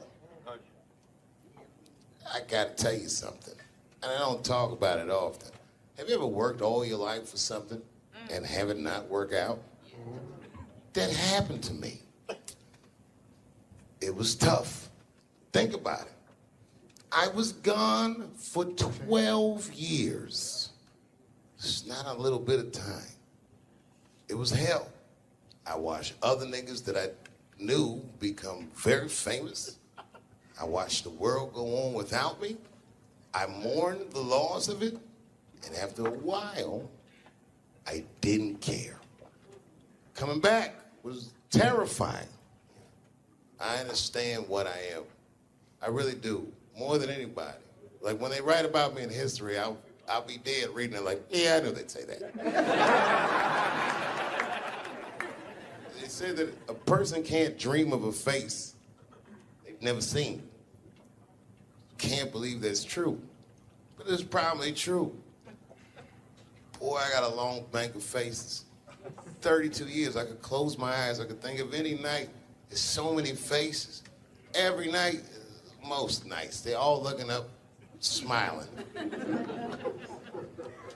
You have no idea what the world looks like from that. All different races, all different colors, all different kind of beliefs, just looking at me, smiling for 32 years, night after night.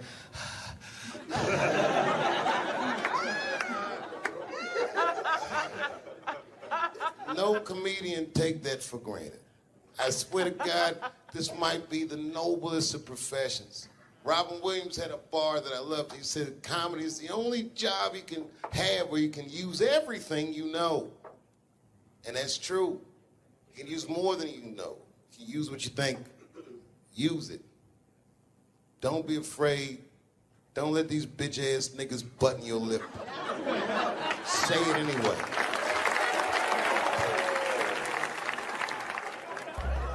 first became aware of Dave Chappelle right around before the first Nutty Professor, because I was supposed to play that role that he played. And then I kind of saw him, and I was like, hey, that guy, right, that kid would be funny playing that role. I try to be peaceful, but now it's time for Reggie to karate-size your ass. Woo! Dave is so much smarter than everyone. Like, Dave is one of the most, maybe the most intellectual comedian ever. It took us 400 years to figure out as a people that white people's weakness the whole time was kneeling during their national anthem. That's a brittle spirit. That's right, nigga. On the rockets, regular. Ah! Ah! What are you doing, nigga? Stand up! He stretched the art form and his impact on the culture. He is the voice of his generation, without question. Nobody's even close to him. Thinking? No, I've had to learn, and that's where Dave Chappelle has been a wonderful friend and mentor. What did Chappelle say to you that helped you with that? Chappelle said to me, we were doing a show at Radio City together. It was during his run. Right. And I was Genius. I was on one of the shows, and he said to me, I said, man, what am I going to tell these? Because I was like, I'm going to do comedy before Dave Chappelle. I was like, Dave, what am I even doing here? And Dave That's said, great. and I said, I don't even know if I'm funny enough to be here. I said, you're nice, and I think I'm a really funny guy, but what am I doing here? And Dave said, look, man, he said, you don't understand something. He said, you're not here because you're funny. He says, I know 100 funny motherfuckers out there. He said, you're here because you're interesting. And he said, anyone can be funny. Not everybody can be interesting. Not everyone can make an audience listen to what they're saying. Not everyone has a wealth of life experience that makes people want to know what they have in their minds. And so that changed my perspective on silence. And so now, if I can hear that an audience is listening, I'm engaged. Well, that is a great piece of advice, not only for comics, but for anybody. Right. Because, wow, the thing that I love about Chappelle, and you just identified it, is he will go. He's interesting. And he is an interesting guy. He's the most interesting man I've ever met. That's what makes Dave Chappelle. Many people are funny. There's a lot of funny stand-up comedians all over the world. Yes. But what makes Dave Chappelle is that he is interesting. It's how he sees the world between the jokes. But all jokes aside, Kevin Spacey shouldn't have done that shit to that kid. He's 14 years old and was forced to carry a grown man's secret for 30 years. Jesus Christ, he must have been busting at the seams with that one. The saddest part is, if he were able to carry that secret for 6 more months, I would get to know how House of Cards ends. Loved was, I can't believe that I've been in this business long enough that we're like the older guys now. It always blows my mind that I'm like 5 years older than Dave Chappelle, because he was already a made guy when I came in. So I always look at him like he's got 10 years on me, or 15. And, just when I watch his act, I'm like, this guy's clearly been doing this a good couple of decades longer than me. And the reality is, I think he's only been doing it like 6 years longer than I have or something like that. He's fucking amazing. And what I love, too, is just he's that same, with all that's changed, everybody getting offended, all of this fucking crap, how you get in trouble, he hasn't changed at all. He's just like that same guy that I saw way back in the day when I used to go to the Boston Comedy Club and watch him go on at like 2 a.m. and just start murdering at 2 a.m. And I remember I used to always sit there going, how do you do that? How are you that funny at 2 a.m. in front of a crowd that gave up on the show like an hour ago, and they're tired and they just want to go home? That second he steps on stage, boom, he just starts fucking killing. Dave's a beast. Dave's a beast, man. That's the only man that puts a little fear in my heart. I'm like, okay, it's real. What's he doing? Do you watch him? Do you watch him? Totally. You study? Totally. I got Chappelle. I got an app. I follow him. I'm like, my man Prince Paul always says, competition keeps you in condition. True. So yeah, that's my man right there. The other real special shout out I gotta make because none of this would have been possible on any level without this person. Is my mother. Mom. My mother. Mom. You have no idea what I put this woman through. If you had just given birth to me, that would have been more than enough. But the fact that she raised me and raised me well, we had a real oral tradition in our house. I knew the word griot when I was a little boy. A griot was a person in Africa who was charged with keeping the stories of the village. Everyone would tell a griot the stories, and they would remember them all so that they could tell future generations. And when they got old, they'd tell them to someone else. And they say in Africa, when a griot dies, it's like a library was burnt down. And my mother used to tell me, before I ever thought about doing comedy, she said, you should be a griot. And she'd fill me with every story of black life. You know, she's educated in African-American studies, and she would let me understand the context that I was being raised in, that I'm being raised in a hostile environment that I have to tame. By the time I was 14 years old, I was in nightclubs, mastering an adult world. It was terrifying. The crack epidemic was going on, and my mother would hear gunshots outside and be scared to death. Maybe it's my son. But early in my career, if you remember, Mom, you used to sit in the club with me. She'd do a full day of work. You'd be back there falling asleep, just waiting for me to go on. She would watch my show every night. Do you know how long that car ride is home?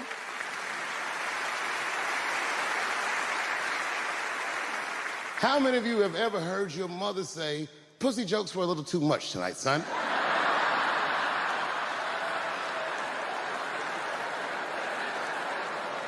I was a soft kid.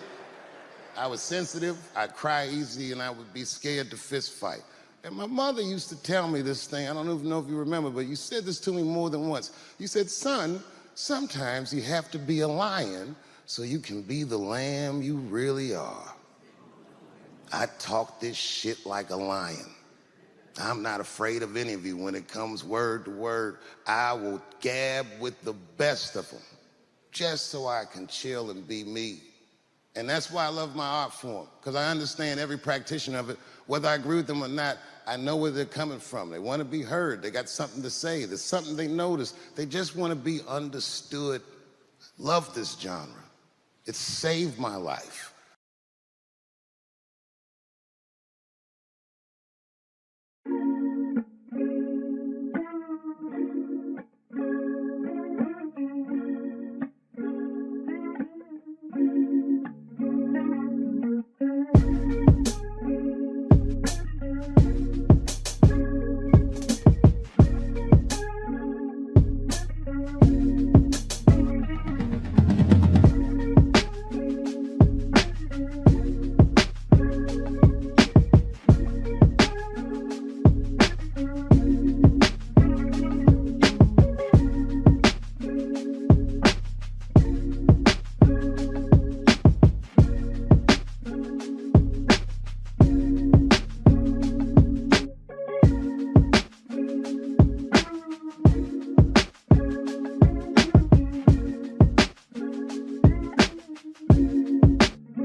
Why do you pick San Francisco to shoot your special? This is one of the best towns to ever do comedy, and this is the most historic venue you got as far as comedians are concerned, because Lenny Bruce ripped it down here. All the best came through the Bay. What about Richard? What about Robin Williams, Carlin, Mooney? You don't necessarily have to be the biggest star. As long as you come with it, and people coming out, they like to see live performances because it's a savvy audience. San Francisco, are you ready?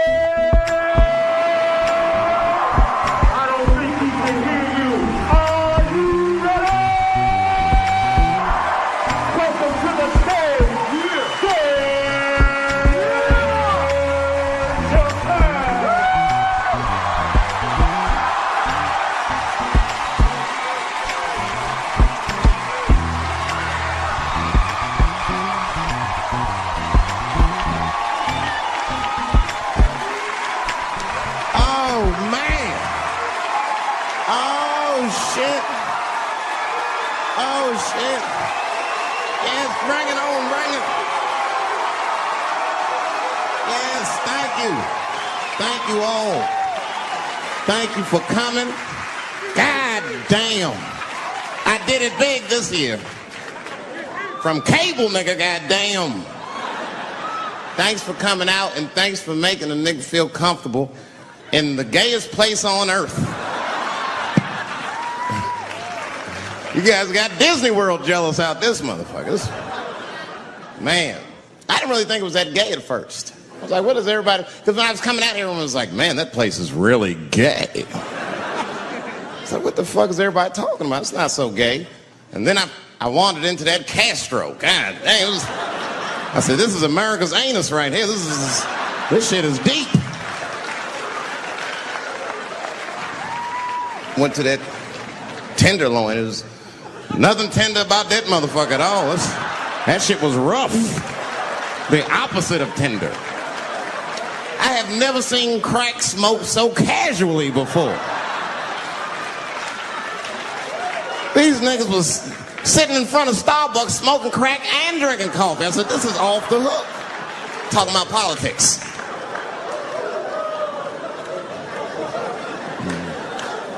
I seen one crackhead trying to break into somebody's car, man, and it struck a chord with me. I tried to stop him. I said, hey! And he looked back and saw me and said, oh, keep an eye out. I said, nigga, that was me that said that. I'm trying to help you. I want this shit to stop.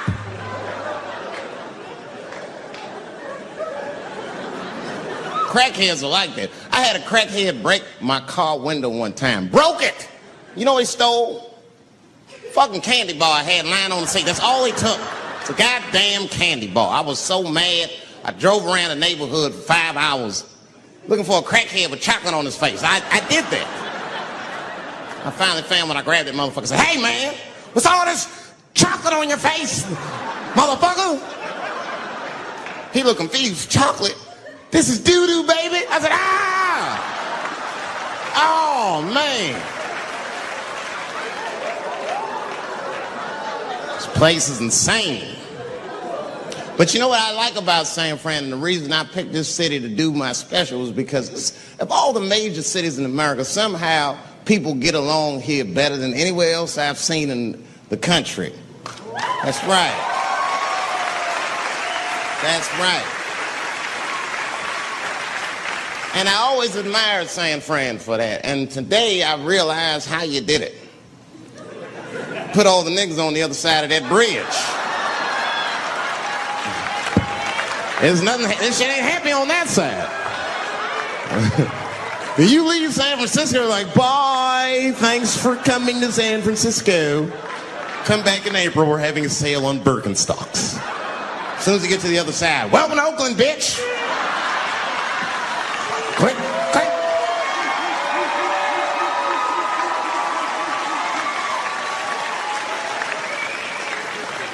fucking crazy. But it also would feel like it's an East Coast city in the West Coast. You guys got subways and shit. I'm scared of public transportation. I was on a bus that was held hostage 45 minutes. It wasn't life-threatening. I don't want to give you that impression. It was a dude jerking off, but the shit was scary, son. It was scary. It was right before it happened, I was on the bus smoking a cigarette. It's a long story. That's not the coolest shit I ever did. And people freaked out. Sir! Sir, put that goddamn cigarette out, okay? This is everybody's air, sir. I flicked it. I didn't want any trouble. And just at that moment, coincidentally, this homeless dude, out of nowhere, pulls his dick out. Started beating off. And I was furious. Because nobody said shit to this guy. They were just looking like, oh my God. I was the only one on the bus that had the balls to say anything to him. And it's not even like I was brave, really. It was that, you know, I was sitting next to the motherfucker. I had to say something. Come on, dog, you hit my elbows. Stop. Son, stop.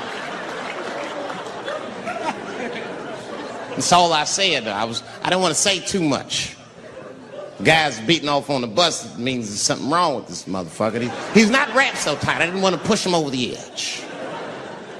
As soon as I said something, all these dummies on the bus, now they're brave. He's right.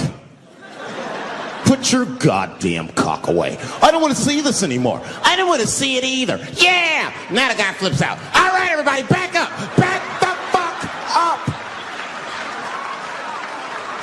I tried to be nice about this.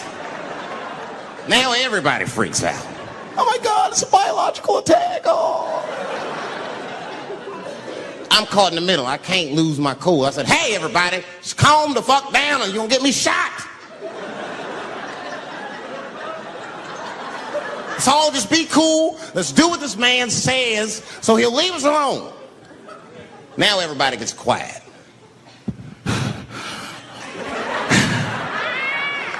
That's better. That is better. And then he started walking up and down the aisles. He was terrorizing us.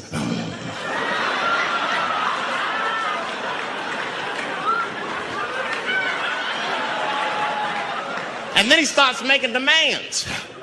You in the pink shirt. Squeeze your tits together. Oh God, no. No.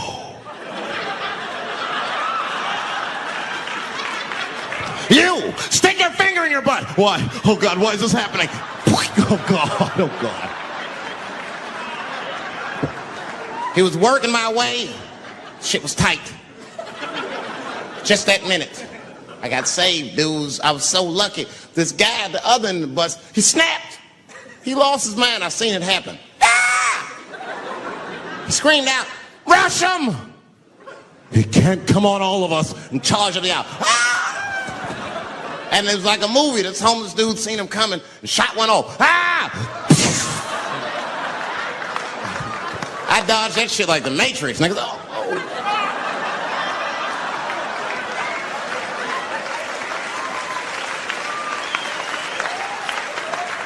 The guy behind me wasn't so lucky, y'all. No!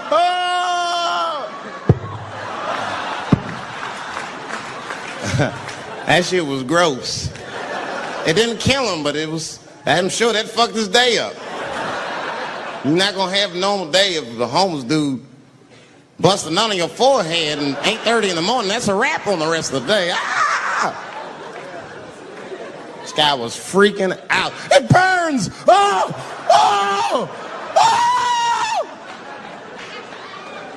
Everyone was standing around looking at him. Even the homeless dude felt bad. I guess he was finished. He came back to his senses. Oh, this is my stop. I said, relax, motherfucker. I had to say something. Relax. Oh, I can't. I got AIDS. I know it. I said, you can't get AIDS from a homeless dude busting a nut on your forehead. That's not how it spreads. I don't even know if that shit's true. That's just what I told him, man. He was so scared I had to say something. I don't know where AIDS comes from. Who the fuck knows? Scientists don't even know. Scientists still say AIDS started because somebody had sex with a monkey. Word. After all this research, this is the best explanation that you came up with, mother. Nobody fucks monkeys and people, you idiot. You either fuck monkeys or you fuck people. That's it. There's no in between. You're not gonna get some monkey pussy on Tuesday and then be like, oh, let me call Charlene on Thursday. No. Once you fuck a monkey, that's a firm decision. I'm out of the human pussy game for good. It's ridiculous. You act like monkeys are just as open as waiting for people to fuck them, man. It's ridiculous. But the monkeys don't want to be fucked by people. Think about it. Think how hard it would be to catch a monkey and fuck it. That's ridiculous. That's how it had to go down. Who you think you're just gonna walk up to him in the woods and brab this nigga with fruits and bananas? Hey, buddy. Hey.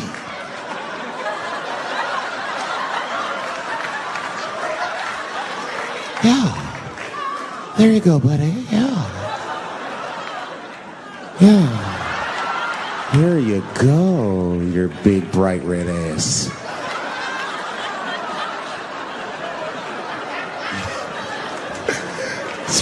Bright red booty.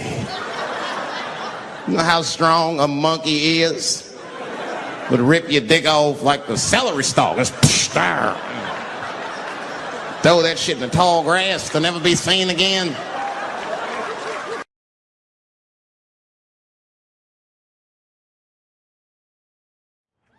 Well, this has been fucking wonderful. I don't know what to say, man. I don't even want this night to end.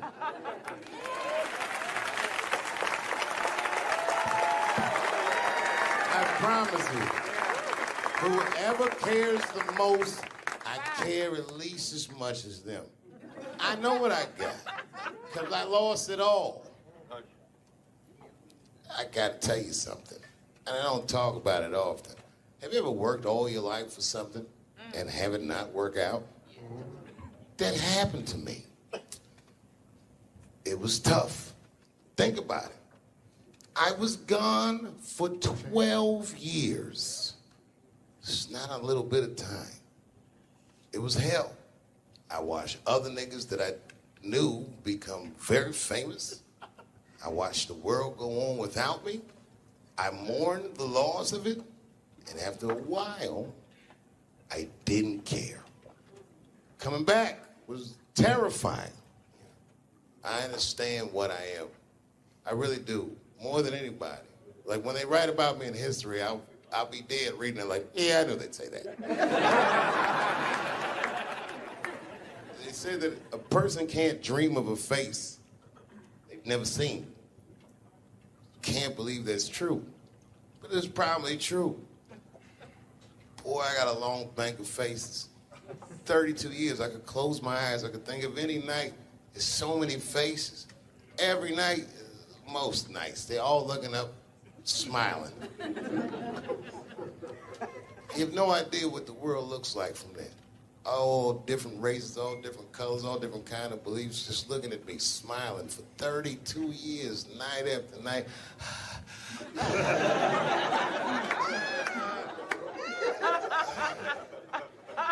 No comedian take that for granted. I swear to God, this might be the noblest of professions.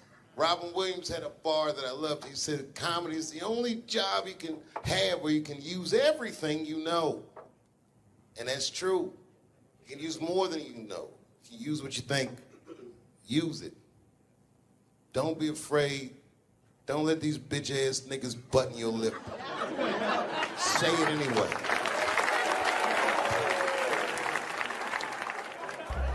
I first became aware of Dave Chappelle right around before the first Nutty Professor, because I was supposed to play that role that he played. And then I kind of saw him, and I was like, hey, that guy, right, that kid would be funny playing that role. I try to be peaceful, but now it's time for Reggie to karate-size your ass. Woo! Dave is so much smarter than everyone. Like, Dave is one of the most, maybe the most intellectual comedian ever. It took us 400 years to figure out as a people that white people's weakness the whole time was kneeling during their national anthem. That's a brittle spirit. That's right, nigga. On the rock, it's regular. Ah! Ah! What are you doing, nigga? Stand up! He stretched the art form and his impact on the culture. He is the voice of his generation, without question. Nobody's even close to him. Thinking? No, I've had to learn, and that's where Dave Chappelle has been a wonderful friend and mentor. What did Chappelle say to you that helped you with that? Chappelle said to me, we were doing a show at Radio City together. It was during his run. Right. And I Genius. I was on one of the shows, and he said to me, I said, man, what am I going to tell these? Because I was like, I'm going to do comedy before Dave Chappelle. I was like, Dave, what am I even doing here? And Dave That's said, great. and I said, I don't even know if I'm funny enough to be here. I said, you're nice. And I think I'm a really funny guy, but what am I doing here? And Dave said, look, man, he said, you don't understand something. He said, you're not here because you're funny. He says, I know 100 funny motherfuckers out there. He said, you're here because you're interesting. And he said, anyone can be funny. Not everybody can be interesting. Not everyone can make an audience listen to what they're saying. Not everyone has a wealth of life experience that makes people want to know what they have in their minds. And so that changed my perspective on silence. And so now, if I can hear that an audience is listening, I'm engaged. Well, that is a great piece of advice, not only for comics, but for anybody, Right. because, wow, the thing that I love about Chappelle, and you just identified it, is he will go. He's interesting. And he is an interesting guy. He's the most interesting man I've ever met. That's what makes Dave Chappelle. Many people are funny. There's a lot of funny stand-up comedians all over the world. Yes. But what makes Dave Chappelle is that he is interesting. It's how he sees the world between the jokes. But all jokes aside, Kevin Spacey shouldn't have done that shit to that kid. He's 14 years old and was forced to carry a grown man's secret for 30 years. Jesus Christ, he must have been busting at the seams with that one. The saddest part is, if he were able to carry that secret for 6 more months, I would get to know how House of Cards ends. Loved was, I can't believe that I've been in this business long enough that we're like the older guys now. It always blows my mind that I'm like 5 years older than Dave Chappelle, because he was already a made guy when I came in. So I always look at him like he's got 10 years on me, or 15. And, just when I watch his act, I'm like, this guy's clearly been doing this a good couple of decades longer than me. And the reality is, I think he's only been doing it like 6 years longer than I have, or something like that. He's fucking amazing. And what I love, too, is just he's that same, with all that's changed, everybody getting offended, all of this fucking crap, how you get in trouble, he hasn't changed at all. He's just like that same guy that I saw way back in the day when I used to go to the Boston Comedy Club and watch him go on at like 2 a.m. and just start murdering at 2 a.m. And I remember I used to always sit there going, how do you do that? How are you that funny at 2 a.m. in front of a crowd that gave up on the show like an hour ago, and they're tired and they just want to go home? That second he steps on stage, boom, he just starts fucking killing. Dave's a beast. Dave's a beast, man. That's the only man that puts a little fear in my heart. I'm like, okay, it's real. What's he doing? Do you watch him? Do you watch him? Totally. You study? Totally. I got Chappelle. I got an app. I follow him. I'm like, my man Prince Paul always says, competition keeps you in condition. True. So yeah, that's my man right there. The other real special shout out I gotta make, because none of this would have been possible on any level without this person, is my mother. Mom. My mother. Mom. You have no idea what I put this woman through. If you had just given birth to me, that would have been more than enough. But the fact that she raised me and raised me well We had a real oral tradition in our house. I knew the word griot when I was a little boy. A griot was a person in Africa who's charged with keeping the stories of the village. Everyone would tell a griot the stories, and they would remember them all so that they could tell future generations. And when they got old, they'd tell them to someone else. And they say in Africa, when a griot dies, it's like a library was burnt down. And my mother used to tell me, before I ever thought about doing comedy, she said, you should be a griot. And she'd fill me with every story of black life. You know, she's educated in African-American studies, and she would let me understand the context that I was being raised in, that I'm being raised in a hostile environment that I have to tame. By the time I was 14 years old, I was in nightclubs, mastering an adult world. It was terrifying. Crack epidemic was going on, and my mother would hear gunshots outside and be scared to death. Maybe it's my son. But early in my career, if you remember, Mom, you used to sit in the club with me. She'd do a full day of work. You'd be back there falling asleep, just waiting for me to go on. She would watch my show every night. Do you know how long that car ride is home?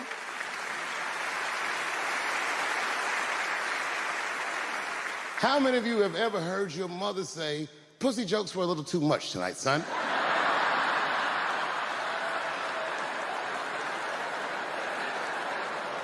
I was a soft kid. I was sensitive, I'd cry easy, and I would be scared to fist fight.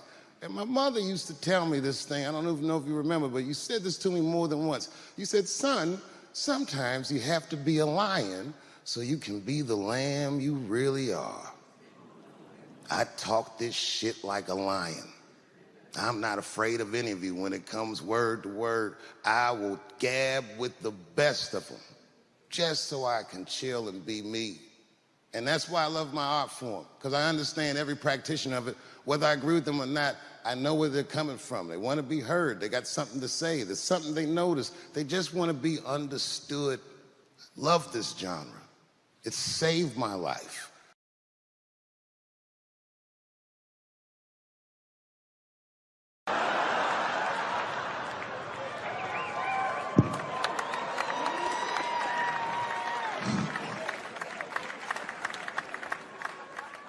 Third time I met O.J. Simpson.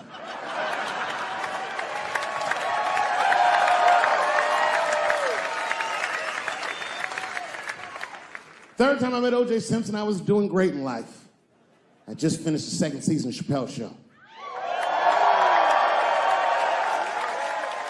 Man, those were good days. I was playing a comedy club in Miami, the Improv. I don't know if you've ever been, but if you have, you'd know. The door for the green room is right on the stage. Can you imagine such a thing? If I walked out of the door of the green room, bam, I'm just right here. It's right from the dressing room. And I did that. I walked out, and the whole crowd was like, hooray! And I looked, ma'am, as close as you are to me, I saw him as soon as I came out, the juice. And I saw recognition in his eyes, and it filled me with pride that he knew who I was. I didn't acknowledge his presence because it was a white audience, and I didn't want to start a panic.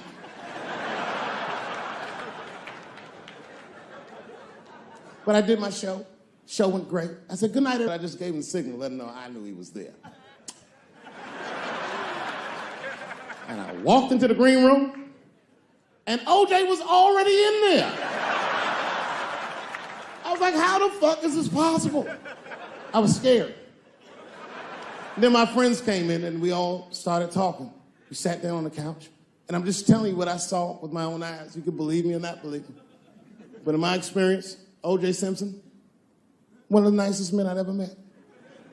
He was nice to me. He was nice to my friends. The conversation was filled with warmth and levity, humor, and wisdom. We talked for 90 minutes, and then suddenly the Jew said, you know what? I've got to be going. But it's good to see you again. And I'm glad things went so well. I said, thanks, Juice. And my friend said, yeah, goodbye, Mr. Juice. They're new to the game. He said, no, thank you for your hospitality. Good night, guys. And we said, good night. And he just walked out of the room. And as soon as the door closed, we all looked at each other like, that nigga did that shit.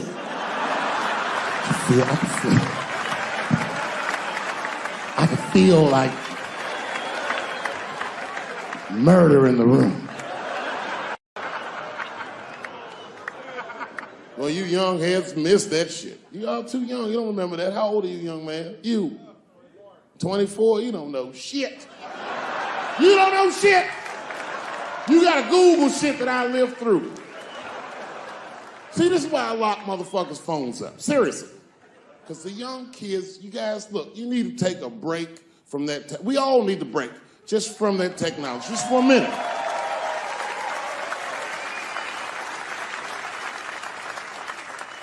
You know, I'm from a different time, young man, a dark time to you. I'm from a time that I didn't even used to know who was on the phone until I answered the shit.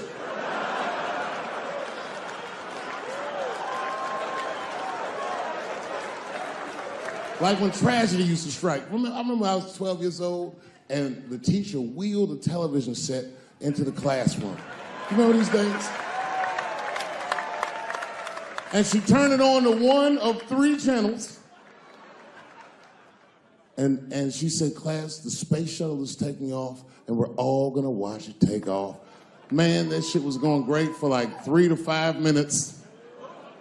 That's right, you remember, it fucking exploded. Everybody on board, dead, immediately presumed dead. It was so bad, the teacher looked at all the kids and was like, you can go home. It's a goddamn national tragedy. This was Cold War America. The Russians were laughing at us. My point is, for a guy your age wouldn't even know the pain because in your generation, it's like the space shuttle blows up every fucking day. How can you care about anything when you know every goddamn thing? I'm getting over one cop shooting, and then another one happens, and then another one happens, and another one happens. I'm crying about Paris, and then Brussels happens. I can't keep track of all this shit, so you just give the fuck up. That's the hallmark of your generation, and that's fucked up because your generation lives in the most difficult time in human history. This is the age of spin, the age where nobody knows what the fuck they're even looking at. Did you know that Planned Parenthood was for abortions? It's for people that don't plan things out at all.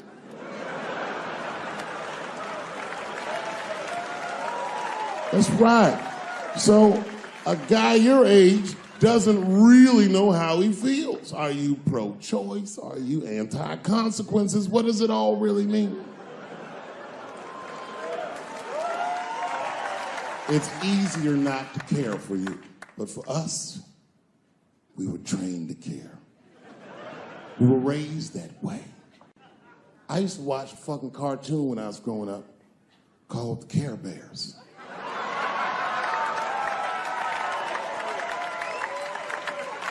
It was about a fucking group of teddy bear people.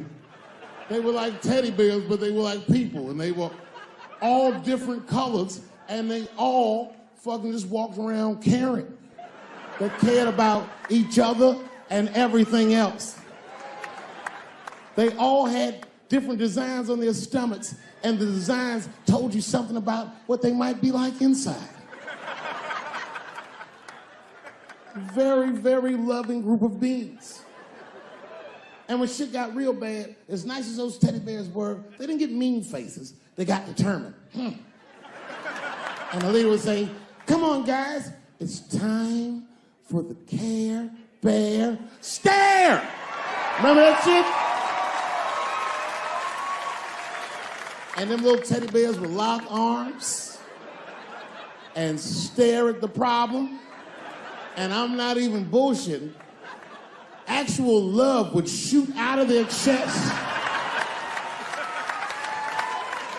and would dispel any. When we grew up, we wanted to be like those bears.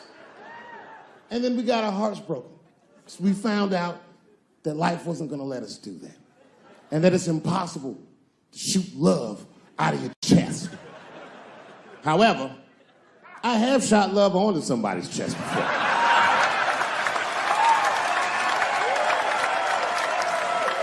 I do it all the time. It's the next best thing.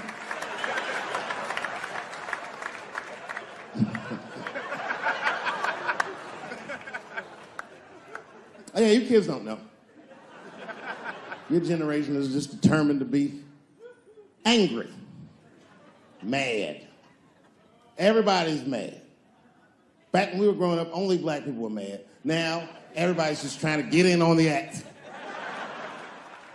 I try to think to myself, well, when did everyone get mad? And then I realized this happened before we were born. This is a long way to go, but probably started in the Second World War. Think about it. All these black men, millions of black men, leave the United States for the first time, go over to Europe with America's armed forces and fight the Nazis and make more money fighting Nazis than they ever dreamed they would make in the United States. And a lot of those men, while they were in Europe, just to be real, not to be crass, a lot of them probably got their dicks sucked. Gentlemen, this was World War II Europe, and these were desperate times, and penises were being sucked for shoelaces and chocolate and very frivolous things. And it's very hard to come back to America and sit on the back of the bus after you've been in the south of France getting your dick sucked for a Crunch bar or some crazy shit like that. That's a life-changing experience. And while that was happening in Europe, here in America, for the first time, women entered the workforce en masse by the millions. All the men were gone. Someone had to run the factory. The ladies did it. That's right. This was the first generation of American women to have independent income en masse. And when the men came back, the women weren't the same. American women had grown. They were uttering phrases that no woman on earth had ever spoken before. Things like no and shut the fuck up and I don't feel like it.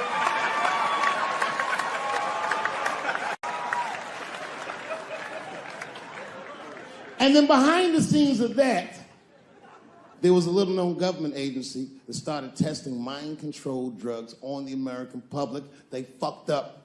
They tested it for 12 years. They didn't realize these drugs were not mind-controlling. They were mind-expanding. It was LSD and mescaline and shit like that. And for the first time, there was a new school of thought that was chemically induced that made people question the very society they lived in. By 1960, the President of the United States was only 42 years old. Can you imagine? DMX is older than that. And he was going to usher in a new era of peace. He was going to avoid the Cold War. He was going to end segregation. And they blew his fucking brains out in front of everyone in Dallas. This country was never the same. There were 7 more major assassinations in the 60s. Anyone that stood up and said anything was shot down the streets like a fucking dog. Kennedy, King, X, Evers, on and on. You didn't even have to be famous. You could be a college student at Kent State or in Mississippi protesting the Vietnam War, and they shot them too. Wild era. And while all this was going on, Bill Cosby raped 54 people. Holy shit, that's a lot of rapes, man. This guy's putting up real numbers. He's like the Steph Curry of rape. Man, that's a lot of rapes. 54. He had raped 30 less people. That's still 24 rapes. Don't forget, each one of these rapes has 8 hours of sleep in it. Ladies and gentlemen, that's over 400 hours of rape. It only takes 65 hours to get a pilot's license. If rapes were aircrafts, this nigga's Top Gun for sure.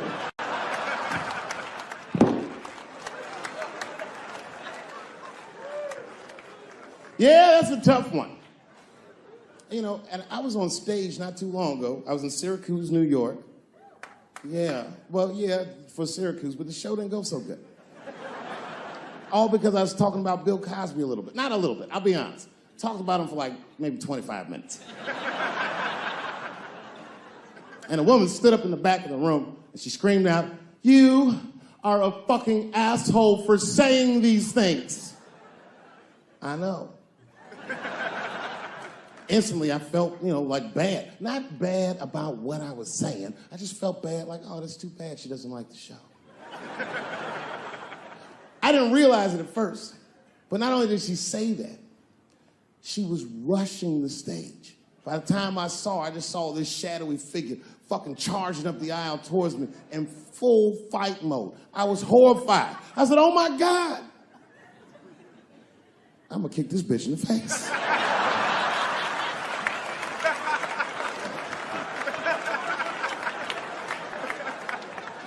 Lucky for me, I didn't have to. Scuffle ensued. And then, finally, she screamed out to me, women suffer. I said, I know. And ladies, I need you to know that I know. I need you to know, seriously, there's a lot of men in this room that identify themselves as feminists. I would include myself in that. Don't ever forget it. We all have mothers and daughters and sisters and wives, and we want to see all these women do well and not be held back by their gender. There's a lot of men like that in this room. There's a lot of men like that in the world, or as we are known on the streets, bitch-ass niggas.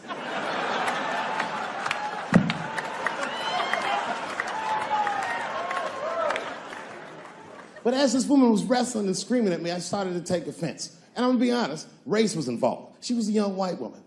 Well-intentioned, but it's like not thinking it all the way through. Bitch, how the fuck are you going to yell at a black man about discrimination? She didn't get it. She just kept going. Women suffer. I know. Women suffer. Same team. Women suffer. I know. And this is where she went too far. We suffer just like you. Slow your roll, bitch. Me. Not like us. She goes, suffering and suffering. What's the difference? I said, come on, white woman, you know what it is. You was in on the heist, you just don't like your cut. You suffer, I suffer. You suffer, I suffer. That's how it works. Can't do comparative suffering. If you're hungry and your friend says, you know, people are starving in Africa, so what, nigga? I still want lunch.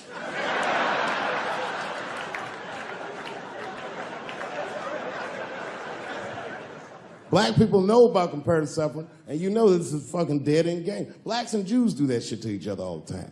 You ever played Who Suffer More with a Jewish person? It's a tough game.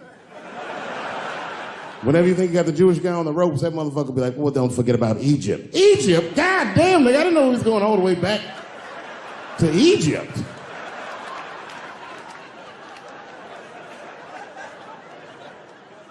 What the fuck is wrong with her? What does she think? Does she think that I don't know that rape is wrong? Does she think that maybe I don't have empathy for Bill Cosby's alleged victims? And I would be remiss if I didn't remind you that technically these are all still allegations.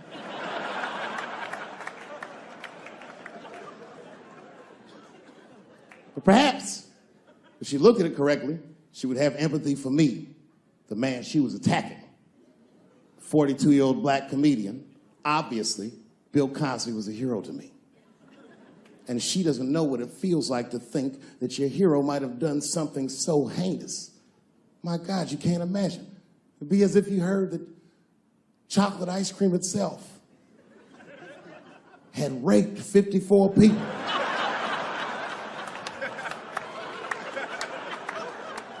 You'd say to yourself, oh man, but I like chocolate ice cream. I don't want it to rape.